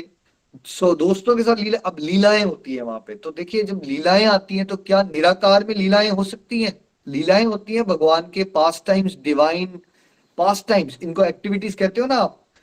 हम एक्टिविटीज करते हैं ना, हम बच्चों को घुमाने लेके गए, हमने आज एक्टिविटी की, चलो आर्ट एंड क्राफ्ट करेंगे, हम आज ट्रैवलिंग वाली एक्टिविटी करेंगे, एक्टिविटीज कर रहे हो आप, राइट। तो जब भगवान एक्टिविटीज करते हैं, उनकी एक्टिविटीज को क्या कहते हैं हम? उसको कहते हैं लीला, ठीक है। तो लीलाएं कहाँ होती है भगवान? क्या निराकार ब्रह्म में या साकार रूप में लीलाएं होती हैं? साकार रूप में। साकार रूप में ही लीलाएं होती हैं, इसलिए कहते हैं भगवान श्री कृष्ण की लीलाएं या भगवान श्री राम की लीला। ये नहीं कहा जाता कि ब्रह्म की लीला, ठीक है। लीलाएं जो होती है, अब आप जब परम गंतव्य में वहां पहुंच जाते हो तो आपको क्या सौभाग्य मिलता है उस समय पे? आप उन लीलाओं में प्रवेश कर जाते हो, आप भगवान के सानिध्य को हमेशा के लिए एंजॉय कर सकते हो। भगवान से बातें करना, उनके साथ खेलना, डिपेंड करता है आपका भाव कैसा है। अगर आप, ये मैं आपको गोलोक धाम का वर्णन कर रहा हूँ, गोलोक धाम में आपकी सबसे ज्यादा प्राइवेट लाइफ हो जाती है भगवान के साथ। मतलब भगवान के साथ कोई फॉर्मेलिटी नहीं होती आपकी वहां। जैसे आपको कोई फ्रेंड आ जाए जो बचपन का फ्रेंड हो, बेशक आप कंपनी के बहुत बड़े मालिक हो, पर जो आपके साथ आपका फ्रेंड बैठा होगा, तो क्या प्राइवेटली आप लोग वो वैसे कंपनी के मालिक की तरह करोगे श्रेया जी, या बड़ा इनफॉर्मल होगा आपका रिलेशनशिप? भैया बहुत इनफॉर्मल होगा। राइट। आप बचपन की बातें याद करोगे, हंसी मजाक करोगे, चिढ़ाओगे भी एक दूसरे को, कोई नामों से भी पुकार लोगे। वही अगर वो कंपनी का मालिक का एज सच ऑफिस में, क्या उसके साथ वैसे कोई बात कर सकता है? कोई नहीं बात कर सकता उसके साथ वैसे। उसका एक स्टेटस होता है, डिफरेंस होता है उसमें।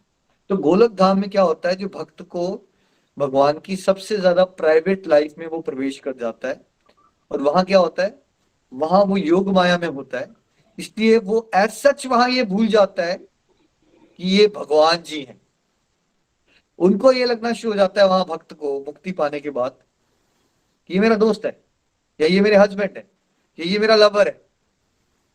क्योंकि जैसे ही अगर आपको ज्यादा ये सोच रहेगी ना ये भगवान जी हैं, तब क्या आप भगवान के साथ इंटीमेट हो पाओगे? आप इंटीमेट नहीं हो पाओगे आप। अब अगर यशोदा मैया को झाड़ लगानी है भगवान को, तो अगर उनको लगे ये भगवान है, तो वो झाड़ नहीं लगा पाओगे भाई आप, तो भगवान है ना वो। तो इसलिए परम गंतव्य में भेद आ जाता है, वहां पे आपको योग माया के संरक्षण में आप चले जाते हो, जिसकी शुरुआत भक्ति में यहीं से हो जाती है। जब यहाँ से आप डिवाइन एक्सपीरियंसेस सुनाते हो ना अपने, तो वो माया के अंतर्गत होते हैं, योग माया के अंतर्गत होते हैं। आपको दिव्य अनुभूति होना शुरू होगी। रात को सो रहे थे, भगवान ने सपना दिखा दिया, वो माया से हो रहा है, योग माया से हो रहा है? वो कैसे हो रहा है? वो भैया योग माया से। योग माया, योग माया योग से। माया से होता है ना। माया वो होती है जो आपको ईश्वर को बुला के आपको संसारिक जीवन में खो जाते हो आप, वो होती है माया, जिसमें हम फंसे पड़े हैं संसार में। योग माया वो होती है जो आपको ना भगवान के साथ लीलाओं में आनंद लेने के लिए थोड़ा भ्रमित करती है, अलग तरह से। वो भी भ्रम होता है, बट वो ईश्वर से प्रेम करने के लिए भ्रम होता है। जैसे यशोदा मैया को ये भ्रम होता है कि ये भगवान नहीं हो सकता, ये तो मेरा बेटा है, ये मेरा लल्ला है, मेरा हक है इसको मैं छड़ी से मारूं, राइट।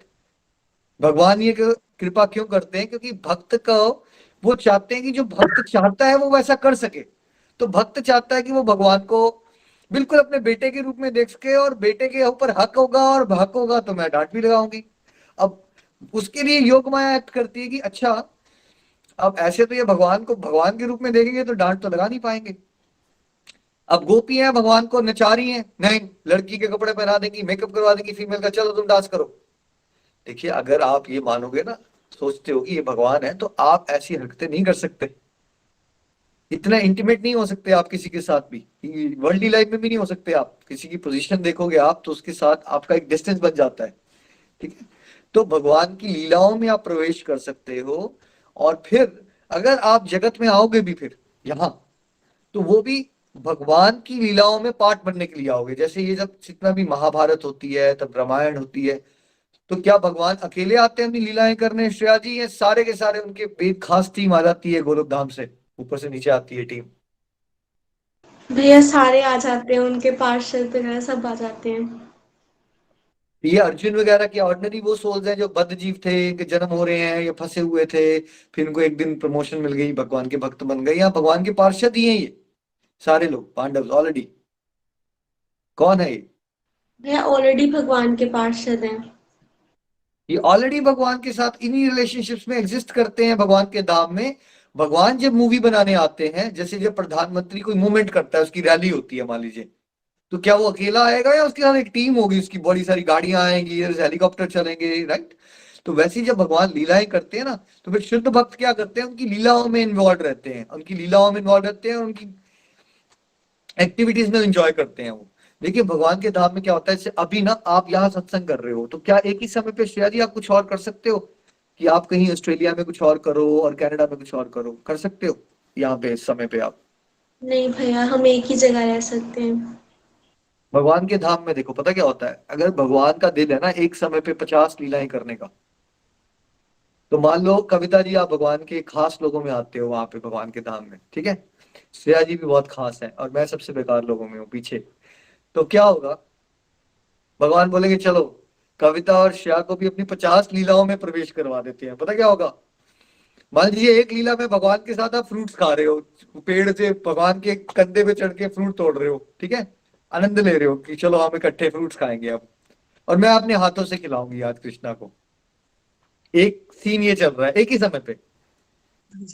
और दूसरे समय पे भगवान कह रहे हैं चलो चलो चलो गोपियों की ना मटकियां फोड़ के आते हैं, नाराज करते हैं हमको, बड़ा मजा आएगा, गुस्सा नहीं हो किया उन्होंने, बड़े दिन से बोर हो रहे हैं हम, हमारी स्तुति सब करते रहते हैं, थोड़ा सा कुछ ऐसा भी होना चाहिए जहाँ कोई नाराज हो हमसे। तो आप उनके साथ जाके उस नीला में भी प्रवेश करके, ये सब एक समय पे हो रहा है वहां पे, समझिए, ठीक है?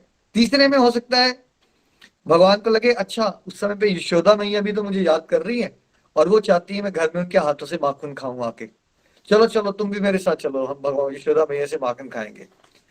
एक ही सेकंड में एक ही समय पे ये सब चल रहा है एक ही साथ।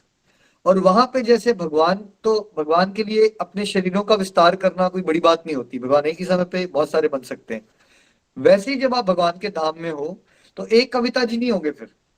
अगर भगवान का दिल करता है कि आप 50 लीलाओं में उनके साथ प्रवेश कर जाओ, ठीक है, मान लीजिए वो कहते हैं कि गोलोक में तो ये चल रहा है, बट मैं चाहता हूं कि वैकुंठ में लक्ष्मी नारायण के वहां पे एक लीला करके आते हैं, चलो कविता, तो आप वहां पे भगवान के साथ उस लीला में भी प्रवेश कर जाओगे। एक ही, ये सब एक ही सेकंड के अंदर हो रहा है सब कुछ। मतलब ये इमेजिन कल्पना से बाहर की बातें हैं हमारी, बट मुझे लगा कि आपको परम गंतव्य को क्लियर करना बहुत जरूरी है, नहीं तो आप फोकस लूज कर जाओगे, ठीक है? तो एक ही समय पे आप भगवान की इतनी सारी लीलाओं में प्रवेश कर जाते हो, और वो डिवाइन पास टाइम्स को आप इंजॉय करते हो, और उसका जो आनंद है वो भी टाइम बढ़ता जाता है। जैसे अगर देखिए आप वर्ल्डली लाइफ में भी एक्साइटमेंट किनकी लाइफ में होती है ज्यादा? जो लोग बड़ी एक्टिविटीज करते हैं, नए प्रोजेक्ट्स आ रहे हैं, कुछ हो रहा है, या जिनकी लाइफ बड़ी डल है, कुछ हो ही नहीं रहा है, रूटीन ही चलती जा रही है। क्या लगता है आपको? जिसको जो मतलब जो अलग अलग चीजों को मोटिवेट करते हैं। अब आपको श्रेया जी आजकल बहुत सारे प्रोजेक्ट्स मिलते रहते हैं डिवोशन के, आप ऐसा कर लो वैसा कर लो, तो क्या आपके पास कोई बोर होने का समय नहीं भैया, बिल्कुल नहीं। है ना? तो अब आप इस चीज एक्टिविटीज करते रहते हो, तो जैसे जैसे आप भगवान के धाम में क्या होगा, बिकॉज आप एक्टिविटीज में इन्वॉल्व रहते हो ना, एक्टिविटीज में इन्वॉल्व, आपको पता है भगवान के धाम में कोई फ्री नहीं होता। बहुत सारे लोग सोचते हैं यार यहाँ तो हमारी जॉब है, मतलब घर चलाना है, भगवान के धाम में तो मतलब करेंगे क्या, हमारे पास काम क्या होगा? भाई भगवान के धाम में आप इतनी बिजी हो जाओ ना, किसी के पास सांस लेने का समय नहीं है। भगवान की सेवाओं में आप इतने बिजी हो जाते हो। देखिए भक्ति मार्ग में मतलब ये नहीं होता कि आपको फ्री रहना है, भक्ति मार्ग का मतलब होता है आपको ईश्वरीय सेवा में बिजी रहना है अपने आप को। जो महात्मा लोग होते हैं आपके हिसाब से वो फ्री होते हैं? भैया वो सोने का टाइम नहीं होता उनके पास। कभी वो शास्त्रों का वो कर रहे होते हैं कि बस किसी को समझाने के लिए कुछ कर दूं, कभी वो पढ़ा रहे होते हैं, कभी कुछ कर रहे होते हैं। तो भक्ति योग में जब आप आगे जाओगे तो परम गंतव्य जो आपको मिलेगा वो भगवत धाम की प्राप्ति होती है, और उसमें आप भगवान की भिन्न भिन्न प्रकार की सेवाओं में इन्वॉल्व हो जाते हो। आपको वहां ये नहीं सोचना पड़ता मैं पैसा कैसे कमाऊं, वो सब तो ऐसे ही होता है आपके पास। मतलब आप अगर इच्छा करोगे कि मुझे भगवान को खुश करने के लिए आज जो है XYZ तरह का मैंगो चाहिए फॉर एग्जाम्पल, तो उसके लिए आपको बीज नहीं लगाना पड़ेगा, आपको खेती नहीं करनी पड़ेगी, आपको 4 साल वेट नहीं करनी है कि पेड़ लगेगा फिर आम आएगा उसके अंदर। बस आप इच्छा प्रकट करोगे, कल्प वृक्ष होते हैं वहां, कल्प वृक्ष से वो उस तरह का आम पैदा हो जाएगा जैसा आप आम भगवान को अर्पित करना चाहते हो फॉर एग्जाम्पल। तो आपके पास सब कुछ है वहां पे, जो आप संसार में सोचते हो ना पाने का, और संसार से अरबों करोड़ों गुना ज्यादा बेटर वाला है, ठीक है। बट उसका आप करोगे क्या? बस भाव में ये अंतर होता है, वो आप अपने भोग और विलास के लिए यूज नहीं करना चाहते। आप ये नहीं सोचते हो वहां पे यार क्यों ना मैं आज मैं बोर हो रहा हूं, मैं क्यों ना खुद अपने लिए मैंगो खा लूं। ऐसा भाव नहीं होता भक्त का वहां पे, ठीक है। उसका भाव ये होता है कि कृष्णा को मैंने बड़े देर से कुछ नहीं किया, मैं वो कर लूं उनके साथ। मतलब सोच जो है वो भगवान से जुड़ गई होती है हर एक चीज में, पहले भगवान फिर हम, इस तरह से हो जाते हैं हम वहां पे, ठीक है।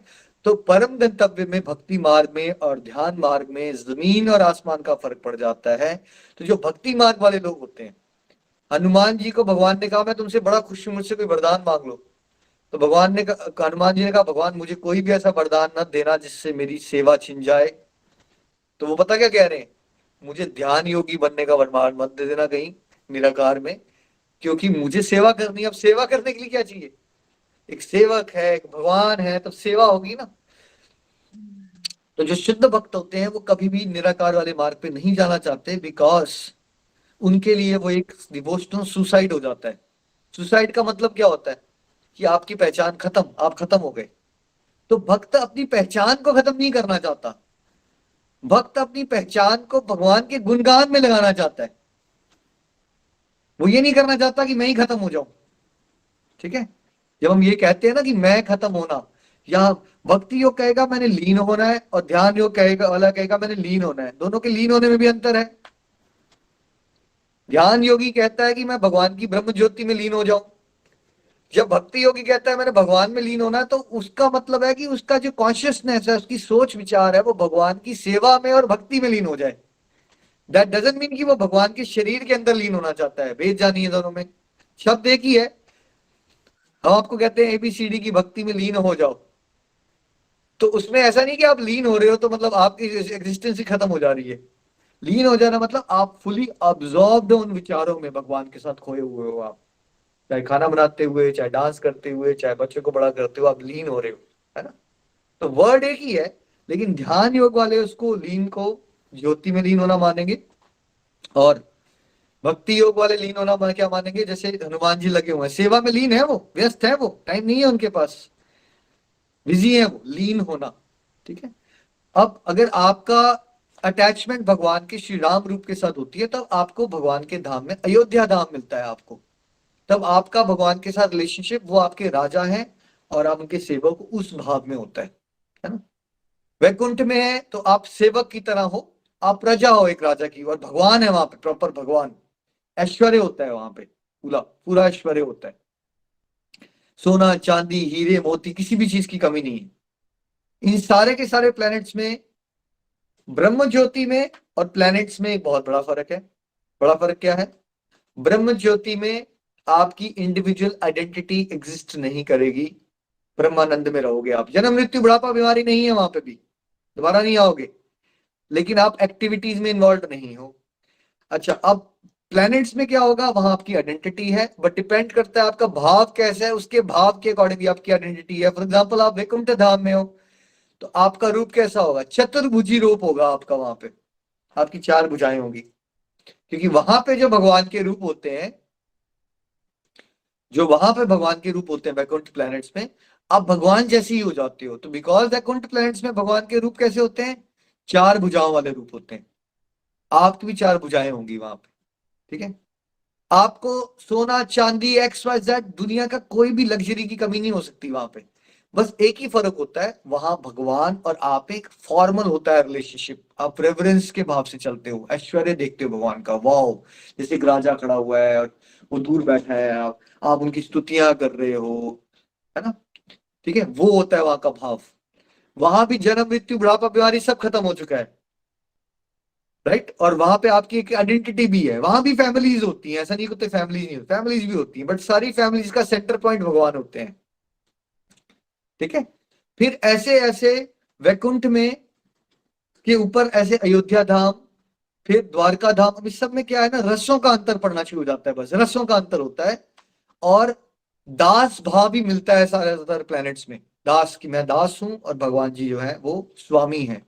लेकिन इसके ऊपर आप चलते चलोगे, जैसे अयोध्या तक पहुंचोगे तो कुछ भक्तों को दास के साथ थोड़ी सी मित्रता, हल्का सा मित्रता वाला कंपोनेंट, जैसे भगवान जी का ब्रदर वाला भाव आ जाएगा, लक्ष्मण जी के लिए ब्रदर वाला भी है, वो आ जाएगा। लेकिन अयोध्या धाम में आप ये नहीं सोच सकते कि आप भगवान श्री राम से के प्रेमी बन जाओ, क्योंकि भगवान श्री राम का रूप मर्यादा पुरुषोत्तम है। सीता मैया के अलावा वो किसी को अपने as a lover loving relationship में एक्सेप्ट नहीं कर सकते, ठीक है। यहां तक वो पॉसिबल नहीं है, ये सीमा है उसकी। बट मान लीजिए अगर आपको एज अ भक्त, अब आपके अंदर भाव ही है कि मेरे को पति रूप में पाना है भगवान को, ठीक है। ऐश्वर्य से भी अटैचमेंट है आपकी, रुक्मिणी सत्यभामा में और गोपियों में क्या अंतर होता है, ये भगवान के वो वाले भक्त, वो वाला भाव है जहां आपको ऐश्वर्य से भी अटैचमेंट है, भगवान से भी अटैचमेंट है बहुत ज्यादा। तो आपको रानियों वाला रूप मिलता है फिर उस केस में। रानियों में के पास क्या होता है संसारिक दृष्टि से, बहुत हाई लेवल की लग्जरीज होती है, बहुत हाई लेवल की लग्जरीज होती है ना, वो वाला आ जाएगा। तो जैसे आप ऊपर जाओगे, वैकेंट से ऊपर, फिर अयोध्या जाओगे और उसके ऊपर जाना शुरू करोगे, तो वहां ना भावों में वेरिएशन आ जाएगी और ऑप्शंस बढ़ती जाएंगी आपके पास। तो 5 भाव है ना, शांत रस, दास रस, दास भाव, साख्य भाव, वात्सल्य भाव और माधुर्य भाव, ठीक है। तो ये आप जैसे से ऊपर जाते जाओगे, ये वाला भाव बढ़ते जाएंगे, ऑप्शंस बढ़ती जाएंगी आपके पास। तो फिर द्वारका धाम, फिर मथुरा धाम में भी बढ़ रहा है ये सब, ठीक है। और सबसे ज्यादा टॉप मोस्ट लेवल पे जो गोलोक धाम है, वहां पे ये सारे जो भाव हैं ये मैक्सिमम पॉसिबल रसों में एग्जिस्ट करते हैं, भक्ति में रस होते हैं। वहां पे भगवान का कोई ऐसे लिमिट नहीं है, भगवान की करोड़ों गोपियां भी हो सकती हैं जो करोड़ों भगवान को एज ए लवर देख रही हैं, अरबों ऐसी हो सकती है जो भगवान से शादी करना चाहती हैं, करोड़ों अरबों इंटू ऐसे लोग हो सकते हैं जो भगवान से फ्रेंडशिप भी करना चाहते हैं। और देखो वैकुंठ में जो लक्ष्मी माता भगवान के साथ बैठी होगी ना, उनका एक डिफरेंट लेवल का हक होगा। जैसे एक राजा के साथ रानी बैठी होती है, क्या उसका एक अलग हक नहीं होता राजा पे? क्या आम प्रजा का वैसा हक हो सकता है? वैसा नहीं हो सकता। गोलक धाम में जाते जाते क्या होता है, बिकॉज इंटीमेसी इतनी हो जाती है कि भगवान के साथ बहुत सारे भक्तों का वैसा रिलेशनशिप हो जाता है, एक का नहीं होता, बड़ा क्लोज रिलेशनशिप हो जाता है सभी का। गोलोक धाम के में, गोलोक धाम में सभी का भगवान के साथ बहुत ही प्राइवेट क्लोज रिलेशनशिप हो जाता है ना। और वहां पे माधुर्य भाव भी, वात्सल्य भाव भी, सखा भाव भी, सारे के सारे भाव अपने सबसे ज्यादा टॉप मोस्ट रसों पे अवेलेबल होते हैं, है ना। मतलब वहां पे फ्रेंडशिप भी होती है, वो सबसे डीप फ्रेंडशिप होती है। वात्सल्य भाव होगा तो उसमें बहुत ज्यादा भाव होंगे, सबसे ज्यादा मैक्सिमम लेवल का होता है ना, मैक्सिमम लेवल के रस कहाँ है, वो सारे आपको गोलोक धाम में मिलते हैं। तो अल्टीमेटली आज मैंने बड़ा ठहराव से आपको ये समझाने की कोशिश की है कि आपने कंफ्यूज नहीं होना है। ये एवरेज स्पिरिचुअलिटी नहीं है जो आप गोलोक एक्सप्रेस में कर रहे हो। एवरेज स्पिरिचुअलिटी होती है हमने थोड़ा थोड़ा किया है, हमारा मन शांत हो गया है, ये टॉपिक उन लोगों के लिए नहीं था।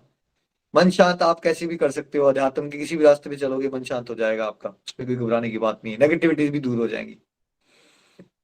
बट ये जो परम गंतव्य की प्राप्ति है, किस तरह का परम गंतव्य होता है, ये जानना आप सबके लिए बहुत जरूरी है, स्पेशली उन डिवोटीज के लिए जो 2-2, 3-3, 4 साल से अब चल रहे हैं। तो आई होप आज आपको क्लैरिटी मिली है कि ध्यान योग के मार्ग में और भक्ति योग के मार्ग में सूक्ष्म रूप से क्या भेद है। पहले स्टार्टिंग पॉइंट में भेद है, फिर उसको रूटीन प्रैक्टिस में करने में भेद है, फिर भावों में भेद है, और फिर परम गंतव्य में भी भेद है। मैं प्रभु से विनीत होकर प्रार्थना करता हूँ, ये टॉपिक जो है प्रभु आपकी बुद्धि में घुसाएं और आप इस बात को समझ पाओ। श्रीमद् भागवत गीता की जय।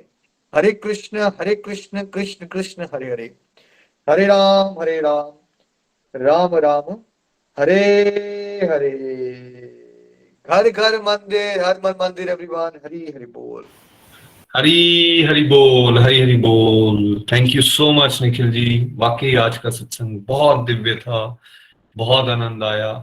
और इस भक्ति योग के इस रास्ते पर चलने के लिए कैसे आप प्रेरित कर रहे हैं भक्ति योग में, भगवान श्री कृष्ण इस चैप्टर के माध्यम से क्लियरली बता रहे हैं कि जो देहधारी हैं उनके लिए भक्ति का रास्ता आसान है, साकार का रास्ता आसान है, पर्सनल फॉर्म के साथ रिलेशनशिप बनाना आसान है।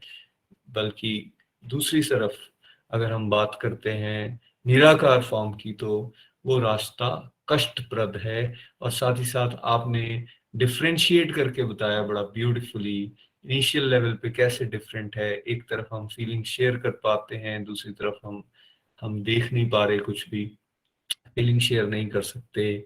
हमारा प्राइम डेस्टिनेशन क्या है, वहां भेद है। एक में हमने लीन हो जाना है, आइडेंटिटी पर्सनालिटी खत्म हो जानी है, दूसरे के अंदर हमारी पर्सनालिटी हमेशा रहेगी।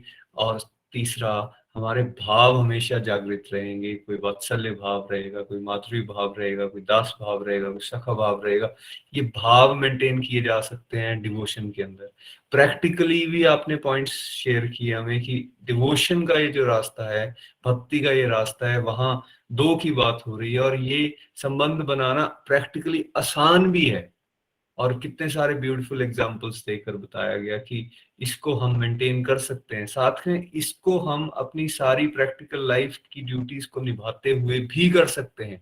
जबकि ध्यान की जो अवस्था है उसको आप एक पर्टिकुलर टाइम में, एक प्राइवेट टाइम पे ही कर सकते हो, उसको आप चलते फिरते नहीं कर सकते।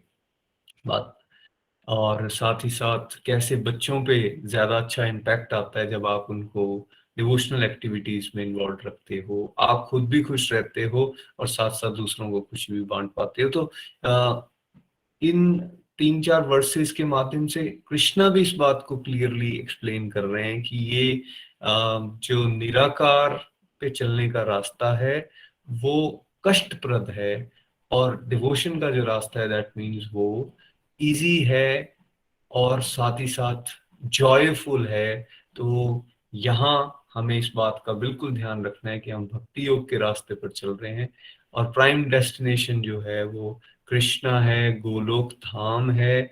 उस गोलोक धाम की तरफ ध्यान करना है, सो दैट जैसा भगवान ने हमें श्योर किया, जैसे जैसे भाव हमारे बनेंगे फिर वैसी वैसी डेस्टिनेशन भी हमारी बन जाएगी। थैंक यू हरी सो बोल, मच।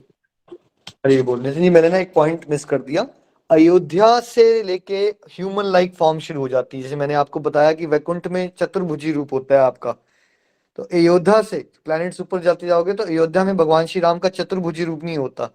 तो वैसे फिर भक्तों का रूप कैसा होता है, जैसे ह्यूमन लाइक फॉर्म हो जाती है ना, दो बाजुओं वाली। मतलब वैसे ऐसा नहीं कि ह्यूमन होते हो आप, होते तो आप स्पिरिचुअल हो, बट वो डिवाइन बॉडीज होती हैं। जैसे आत्मा यहाँ अलग है और शरीर अलग है ना, वहां आत्मा ही बॉडी होती है, डिवाइन पर्सन हो जाते हो वहां से। और वहां से ऊपर सारे के सारे टू फॉर्म्स होते हैं, मतलब टू टू आर्म्स वाली फॉर्म्स होती हैं आपकी। हरी बोल जी। बहुत बढ़िया, thank you so much Nikhil ji once again. चलिए अब कुछ रिव्यूज के लिए चलते हैं। सबसे पहले पठानकोट चलेंगे। आज थोड़ा समय हमारा ज्यादा हो चुका है, थोड़ा क्विक रखेंगे दोनों डिवोटीज। हरी हरी बोल। हरी हरी बोल, हरी हरी बोल। बहुत ही प्यारा आज का सत्संग, बहुत आनंद आया, बहुत सी नई चीजों का पता भी चला। मैं नीलम महाजन पठानकोट से। जैसे कि निखिल जी ने बताया कि मिडल स्टेज से थोड़ा सा ऊपर पहुंचेंगे तो ये बातें समझ में आएंगी, इससे पहले जो बातें समझ में ही नहीं आएंगी। ये भक्ति जो का चैप्टर ना बहुत इम्पोर्टेंट है, और इसमें प्रभु ने बताया है कि ये सबसे सिंपल भी है और बेस्ट भी है। संसार में देखा जाए तो जो सिंपल होता है वो बेस्ट नहीं होता, और जो बेस्ट होता है वो सिंपल नहीं होता। लेकिन ये दोनों ही है, आसान भी है और बढ़िया भी है ना। इस चैप्टर में सबसे पहले अर्जुन ने क्वेश्चन पूछा है भगवान से। भगवान से वो समझना चाहते हैं कि भगवान के रास्ते पर दो तरह के लोग चलते हैं, एक साकार रूप में भगवान को भजते हैं और एक निराकार रूप में भजते हैं, और इनमें से बेस्ट कौन सा है। गलत ठीक नहीं कहा। जैसे क्लास में मतलब फर्स्ट बच्चा होता है और सेकंड बच्चा होता है, और भगवान ने बड़े ही ब्यूटीफुली उत्तर दिया है, जहाँ पे आंसर दिया है कि वैसे तो दोनों ही बढ़िया है, कि अगर बिगनर है तो उसके लिए कुछ भी करे बढ़िया है, लेकिन जो थोड़ा सा और जिसका भक्ति का लेवल ऊपर आ गया है, जो मिडिल स्टेज से ऊपर थोड़ा सा आ गया है, जिसे समझ आ गई, तो उसके लिए साकार भगवान का ध्यान लगाना बहुत बढ़िया है। साकार रूप पे जो अपने ध्यान को लगाते हैं वो बढ़िया है। जैसे बहुत से एग्जांपल्स जहाँ पे निखिल जी ने दिए कि मतलब स्केच बनाना हो तो देखा होगा तो ही तो वो बना पाएगा ना, है ना। और जैसे प्रेग्नेंट लेडी का एग्जांपल दिया कि अगर बच्चा अभी कोख में है और एक की डिलीवरी हो चुकी है, तो कितना बढ़िया है इस बात को समझना कि किसके साथ वो अपने अंदर के भाव शेयर ज्यादा अच्छी तरह से कर सकेगी। तो इसके माध्यम से उन्होंने हमें समझाया कि कैसे साकार रूप में भगवान का मतलब अगर हम भजन करते हैं तो बढ़िया है। वैसे देखा जाए तो पहले समझ नहीं थी, गोलोक एक्सप्रेस से जब से जुड़े हैं, पहले भी मैं अपनी बात करूं तो मुझे भक्ति योग ही ज्यादा अच्छा लगता था, कि भक्ति योग में हम अंदर से भगवान के साथ जुड़े हैं और भगवान को हम निरंतर देख रहे हैं, रूप ध्यान कर रहे हैं। और इससे हमें बाहर तो बहुत सी प्रॉब्लम्स होती हैं, आप ध्यान नहीं कर पाते हो, या कोई ना कोई अड़चन आ जाती है, लेकिन अंदर से अगर आप भगवान का ध्यान कर रहे हो, भगवान से जुड़े, तो आपको रोकने वाला कोई नहीं है। तो इसलिए भी ये जो साकार भगवान का ध्यान है, अंदर से आप भगवान से जुड़े तो बढ़िया है।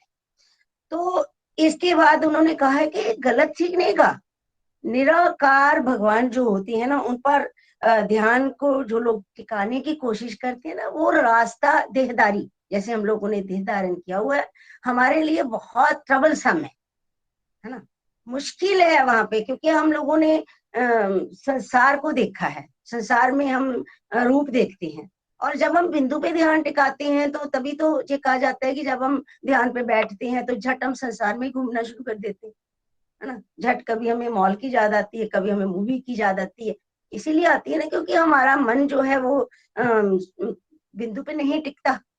तो जब ध्यान से बाहर आते हैं तो फिर हमें समझ आता है कि मैं तो ध्यान लगा रहा था। मैं अपनी बात करूं तो मेरे साथ ऐसा ही होता था। 1 घंटा मैं ध्यान पे बैठती थी और होता क्या था कि 1 घंटा में घूम के आ जाती थी, और पूरे समय पे ध्यान जो है ना, बाहर ध्यान से बाहर आती थी तो सोचती थी मैंने तो ये समय वेस्ट कर दिया। लेकिन नहीं, ये वेस्ट नहीं होता कि भगवान के घर में जो हमारी अटेंडेंस है वो लग रही होती है। लेकिन अब पता चला जब जो भक्ति योग का चैप्टर पढ़ा तो भगवान को, भगवान के मतलब रूप ध्यान हमने करना है। एक बार प्रीति जी ने भी हमें बहुत सुंदर रूप ध्यान करवाया था सत्संग में, कि कैसे चरणों से ध्यान को शुरू करना है, धीरे धीरे करके ऊपर जाना है, और फिर ऐसे ध्यान में बड़ा ही आनंद आता है। और आज निखिल जी ने भी बहुत ही प्यारे, बहुत ही सुंदर सुंदर एग्जाम्पल्स देकर हमें बताया कि भक्ति मार्ग पे नित्य और निरंतर चलना आसान होता है। जैसे उन्होंने मंत्रा बॉक्स की एग्जाम्पल दी कि अगर किसी को मंत्रा बॉक्स दे दिया जाए, वो निरंतर सुनना उसे शुरू कर दे, तो फिर उसके अंदर वो मतलब मंत्र जो है वो चलना शुरू हो जाता है, उसके अंदर भगवान का ध्यान उसे अपने आप होना शुरू हो जाता है और नित्य निरंतर वो चल सकता है। लेकिन अगर बिंदु पे ध्यान लगाया जाए तो नित्य निरंतर नहीं चल सकता, क्योंकि कई बार फिर जब नहीं लगता तो अंदर से खींच कर व्यक्ति ध्यान करना ही छोड़ देता है ना। तो भक्ति मार्ग में या ध्यान मार्ग में जैसे निखिल जी ने बताया कि शांति का मिल जाना, पॉजिटिव हो जाना, ये तो सेम है, पर आनंद का अंतर है। एक में परमानंद है और एक में ब्रह्मानंद है। एक में परमानंद है, परमानंद मतलब परम आनंद, जो भगत भगवान से जुड़कर भावों को जोड़कर बहुत आनंद लेता है ना। भाव जुड़ जाते हैं ना जब भगत के, और फिर शरीर को छोड़ने के बाद भी उन्होंने बताया कि बहुत बड़ा अंतर होता है। निराकार रूप में जो ध्यान लगाता है वो ब्रह्म में लीन हो जाता है। उसकी समझ लीजिए कि स्पिरिचुअल मतलब सुसाइड ही होती है। ये भी मैंने गोलोका एक्सप्रेस के साथ जुड़कर ही जाना कि कैसे स्पिरिचुअल मतलब वो समझता है अपने आप को कि मैं उसमें ज्योति में लीन हो गया, तो उसकी मतलब आइडेंटिटी जो है वो खत्म हो जाती है और एक्टिविटी नहीं कर पाता भगवान के साथ, फीलिंग्स नहीं जोड़ पाता। भक्ति जब शब्द आता है तो कभी भी निराकार की बात नहीं होती, साकार रूप में भक्ति होती है। फीलिंग्स एक्सचेंज मतलब निराकार रूप में हम नहीं कर सकते ना, है ना। इसलिए भक्ति योग वालों के लिए, भक्ति योग वालों के लिए मतलब रूप में ध्यान लगाना प्राइमरी है और सेकेंडरी है ज्योति। है ना। और जो ब्रह्मानंद में को चाहते हैं, जो ज्योति पे ध्यान लगाना चाहते हैं, उसमें ज्योति पे ध्यान लगाना प्राइमरी है। और ये नहीं है कि वो मानते नहीं है, वो भी मानते हैं, लेकिन उनके लिए रूप पे ध्यान लगाना सेकेंडरी होता है। ये ऐसे आज मैंने जाना। और फिर जब जो भक्ति मार्ग को बताता है, वो परम गंतव्य को प्राप्त होता है। भगवान के बहुत से रूप में, भगवान से बहुत से प्लैनेट्स भी हैं जो डिटेल में आज निखिल जी ने हमें बताए। और बहुत ही इसको सुनकर आनंद भी आया कि कैसे मतलब कैसे जो अयोध्या बैकुंठ धाम होता है, वहां पे चतुर्भुज रूप होता है, जो भी वहां पहुंचता है उसका भी वही रूप हो जाता है। और उसके बाद अयोध्या धाम, द्वारिका धाम, मथुरा धाम, गोलोक धाम होता है। और अयोध्या धाम से जैसे अभी अभी बताया कि ह्यूमन लाइफ फॉर्म होती है, डिवाइन बॉडी होती है। ये जो संसार में हमारी बॉडी है, ऐसी मरण धर्मा बॉडी नहीं होती है वहां पे, क्योंकि भगवान का धाम है, वहां पे दिव्य होकर ही जाएंगे, वहां पे स्पिरिचुअल बॉडी ही मिलेगी। और उसके बाद वहां पे जो होता है अयोध्या धाम में दास भाव में व्यक्ति, जैसे हनुमान जी हैं वो दास भाव में थे, वहां पे मित्रता वाला भाव भी होता है। और मतलब भाई जैसे लक्ष्मण जी थे, भाई वाला भाव भी होता है, लेकिन प्रेमी नहीं बन सकती। बड़ा सुंदर है, उन्होंने बताया कि जब द्वारका धाम, मथुरा धाम, जब गोलोक धाम आगे आगे जाते हैं तो वहां पे जैसे गोपियों के साथ मतलब माधुर्य भाव में भगवान ज्यादा रहते थे, वो वाला भाव जो है वो आप गोलोक धाम में ही डेवलप कर सकते हो। और डीप लेवल पे भाव गोलोक धाम में ही हमें मिलेंगे। और गोलोक धाम में एवरेज स्पिरिचुअलिटी नहीं है, हाई लेवल टॉप मोस्ट वहां पे स्पिरिचुअलिटी है। निखिल जी, ये बातें हमें गोलोक एक्सप्रेस में ही सुनने को मिलती हैं। बहुत आनंद आया और ये आनंद हमेशा बना रहे। हरी हरी हरी हरी बोल। Thank you so much Neelam ji, बहुत अच्छी तरह से आपने सत्संग को समराइज किया और लर्निंग्स भी बहुत प्यारी हैं जो आपने यहाँ पे शेयर की। Thank you. चलिए नेक्स्ट डिवोटी हमारे साथ बिंदु जी हैं चंबा से। हरी हरी बोल बिंदु जी।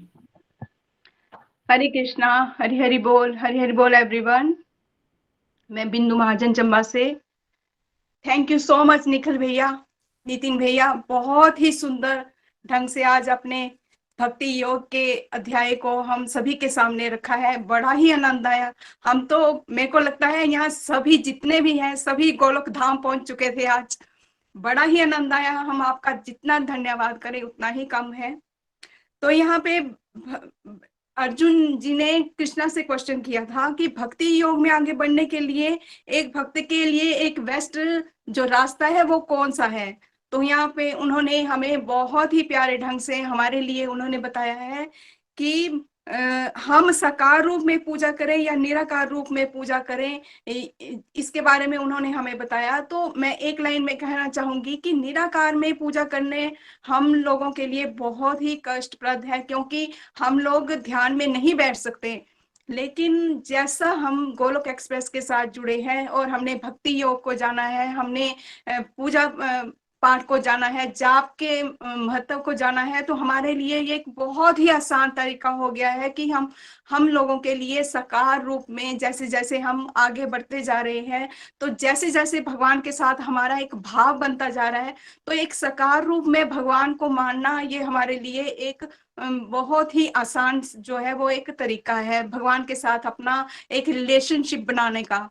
तो मैं बस यही कहना चाहूंगी कि जिस भाव के साथ हम भगवान को भजेंगे, उसके साथ अपना रिलेशनशिप बनाएंगे, उसी के माध्यम से हम मृत्यु के बाद जो है गोलोक धाम जा सकते हैं। और गोलोक धाम जाकर हम उनकी एक प्रभु की लीला में हम उनके साथ जो है वो महा अंतर ध्यान हो सकते हैं। उनके साथ हम वहां जिस तरह की जैसी मर्जी है वो लीला कर सकते हैं। वहां भगवान की तरह ही हम, चाहे हम गोपियां बने, चाहे हम वहां पे, भैया ने बहुत ही सुंदर ढंग से बताया कि हम वहां पे चतुर्भुज रूप में भी भगवान की तरह हम वहां रह सकते हैं। तो हम जितना भी धन्यवाद करें, मुझे ज्यादा तो कहना नहीं आता है, मैं ज्यादा नहीं बोल सकती हूँ, लेकिन हाँ यहाँ पे अपना एक एग्जाम्पल यहाँ पे जरूर दूंगी कि जैसे परसों भैया भाव की बात करते हो कि भगवान के साथ एक भाव बनाना है, तो परसों जैसे अक्षय तृतीया थी, भगवान को उस दिन चंदन लेप लगाना था, तो भगवान के साथ ऐसा भाव बन गया है। जिस दिन चंदन लेप लगाना था उस दिन चंबा में इतनी बारिश हो रही थी, मौसम बहुत ठंडा हो चुका था, तो मेरे मन में भी आया कि चंदन लेप लगाना है और भगवान को ठंड लग जाएगी। विनय जी ने भी यही कहा, कहते चंदन लेप लगाना है या तो उनके मुख पे ही लगा देना, तो पूरे शरीर पे मत लगाना। मैंने उनको कहा कि आज उनका दिन है, अक्षय तृतीया है, तो उनके पूरे शरीर पे चंदन जो है वो लगाया जाता है, तो कैसे करूं। लेकिन तभी मेरे मन में आया, नहीं चलो ठीक है, चंदन लेप तो लगाना ही है, वो भगवान है। फिर उनको चंदन लेप पूरा लगाया, पूरा किया, लेकिन पूरे दिन में ये ध्यान रखा कि भगवान को कहीं ठंड न लग जाए। भाव है भैया, और ये सब कुछ जो है हमने आपसे ही सीखा है। बस यही कहना चाहूंगी कि अपने आप को सत्संग, साधना, सेवा और सदाचार में हमें लगाए रखना है, और जितना हो सके जप और ध्यान में ध्यान देना है, और अपना रिलेशनशिप जो है और भगवान के साथ पूरा और पूरा स्ट्रॉन्ग करना है। थैंक यू सो मच भैया, आपका जितना भी धन्यवाद किया जाए उतना ही कम है। Thank you so much. Hari Hari बोल, हरि हरि बोल। हरी हरी बोल बिंदु जी, हरी हरी बोल, धन्यवाद। बहुत ही सुंदर भाव हैं आपके, और यही बात आज हो रही थी कि ये बना पाना डिवोटीज के लिए आसान है जब हम साकार रूप की तरफ चलते हैं, जब भगवान के रूप को देखते हैं, उनके विग्रह के साथ हम अपने रिश्ते को बना पाते हैं। जैसे बिंदु जी अपने, विनय जी और बिंदु जी अपने इमोशंस के बारे में बता रहे थे, तो ये फीलिंग्स जो हैं ये तभी हम बेसिकली अनुभव कर सकते हैं अगर हम डिवोशन के भगवान द्वारा बताए गए बेस्ट, सिंपल, अति उत्तम रास्ते पर चलते हैं, जो हमें फाइनल डेस्टिनेशन तक भी लेकर जाएगा। थैंक यू सो मच बिंदु जी वंस अगेन। फ्रेंड्स, बहुत सारे डिवोटीज ने प्रेयर्स के लिए लिखा है, और साथ ही साथ अपने फैमिली मेंबर्स या फ्रेंड्स की प्रेयर्स के बारे में भी बोला है। उन सब के लिए हम प्रार्थना करते हैं गोलोक एक्सप्रेस के इस मन से कि भगवान उनको कंप्लीट हेल्थ, कंप्लीट हैप्पीनेस दें, अध्यात्म के इस रास्ते पर वो आगे बढ़े, डिवोशन मिले, और जो चैलेंजेस उनकी लाइफ में आ रहे हैं उनको वो डिवोशनली डील कर सकें। हरे कृष्ण कृष्ण कृष्ण हरे हरे, हरे राम राम राम हरे हरे। मैं अपनी 4 मालाएं डेडिकेट करता हूँ इन सब डिवोटीज के लिए, और जो कलेक्टिव माला हमने की है शुरू में सुबह, वो डेडिकेटेड रहेंगी सभी के सभी गोलोक एक्सप्रेस के मेंबर्स के लिए, और स्पेशली जो सुबह सत्संग करते हैं उनके परिवारों के लिए। आप लोग भी अपनी अपनी माला डेडिकेट कर सकते हैं और ये प्यारी सी सेवा में भागीदार बन सकते हैं। हरी हरि बोल। अब चलेंगे भजन के लिए चंबा, जहाँ रितेश जी हमारे साथ हैं। हरी हरि बोल रितेश। शुभ गुप्ता जी अपना वीडियो और ऑडियो बंद कीजिए। शुभ गुप्ता जी, हरी हरि बोल। हाँ जी, हरी हरि बोल, हरी हरि बोल एवरीवन। तो आज का सत्संग बहुत बढ़िया रहा हमारा, बहुत मजा आया आज भी। और गोलक धाम जाने के बारे में बात हो रही है, साकार निराकार के बारे में जाना हम लोगों ने। तो चलिए आज का भजन मतलब कि श्री राधा रानी जी के लिए उनको पुकारते हैं हम, क्योंकि उनको साथ लिए बिना हम लोग जो है वो गोलक धाम की तरफ उसकी तरफ जो है वो प्रस्थान नहीं कर सकते। ठीक है, तो चलिए। हे लाडली सुध लीजिए हमारी, हे राधा रानी, हे श्यामा प्यारी, हे लाडली सुध लीजिए हमारी, हे राधा रानी, हे श्यामा प्यारी, हे लाडली सुध लीजिए हमारी, हे राधा रानी, हे श्यामा प्यारी। कब होगी हम पे कृपा तुम्हारी, हे राधा रानी, हे श्यामा प्यारी।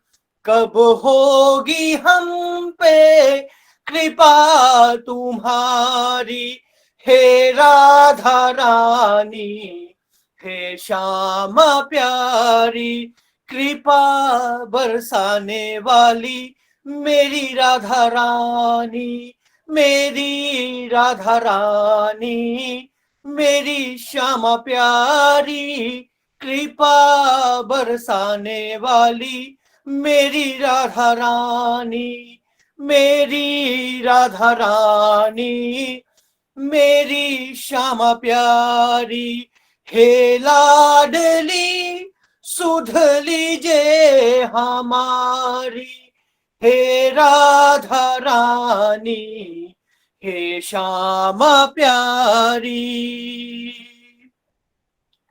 तेरे बिना कोई नहीं है मेरा, मुझे सहारा श्यामा जू तेरा, तेरे बिना कोई नहीं है मेरा, मुझे सहारा श्यामा जू तेरा, क्षमा करो भई जो चूक भारी, हे राधा रानी, हे श्यामा प्यारी, कृपा बरसाने वाली मेरी राधा रानी, मेरी राधा रानी, मेरी श्यामा प्यारी, कृपा बरसाने वाली मेरी राधा रानी। मैं हूँ अधम मुझको ना बिसारो, मेरी भी श्यामा बिगड़ी संवारो, मैं हूँ अधम मुझको ना बिसारो, मेरी भी श्यामा बिगड़ी संवारो, तारो या मारो मर्जी तुम्हारी, हे राधा रानी, हे श्यामा प्यारी, कृपा बरसाने वाली मेरी राधा रानी, मेरी राधा रानी, मेरी श्यामा प्यारी, हे लाडली सुध लीजे हमारी, हे राधा रानी, हे श्यामा प्यारी, कृपा बरसाने वाली मेरी राधा रानी, मेरी राधा रानी, मेरी श्यामा प्यारी। दीनों की श्यामा रखवार तुम हो, मेरे जीवन का आधार तुम हो, दीनों की श्यामा रखवार तुम हो, मेरे जीवन का आधार तुम हो, लाखों की तुमने बिगड़ी संवारी, हे राधा रानी, हे श्यामा प्यारी, कृपा बरसाने वाली मेरी राधा रानी, मेरी राधा रानी, मेरी श्यामा प्यारी, कृपा बरसाने वाली मेरी राधा रानी, मेरी राधा रानी,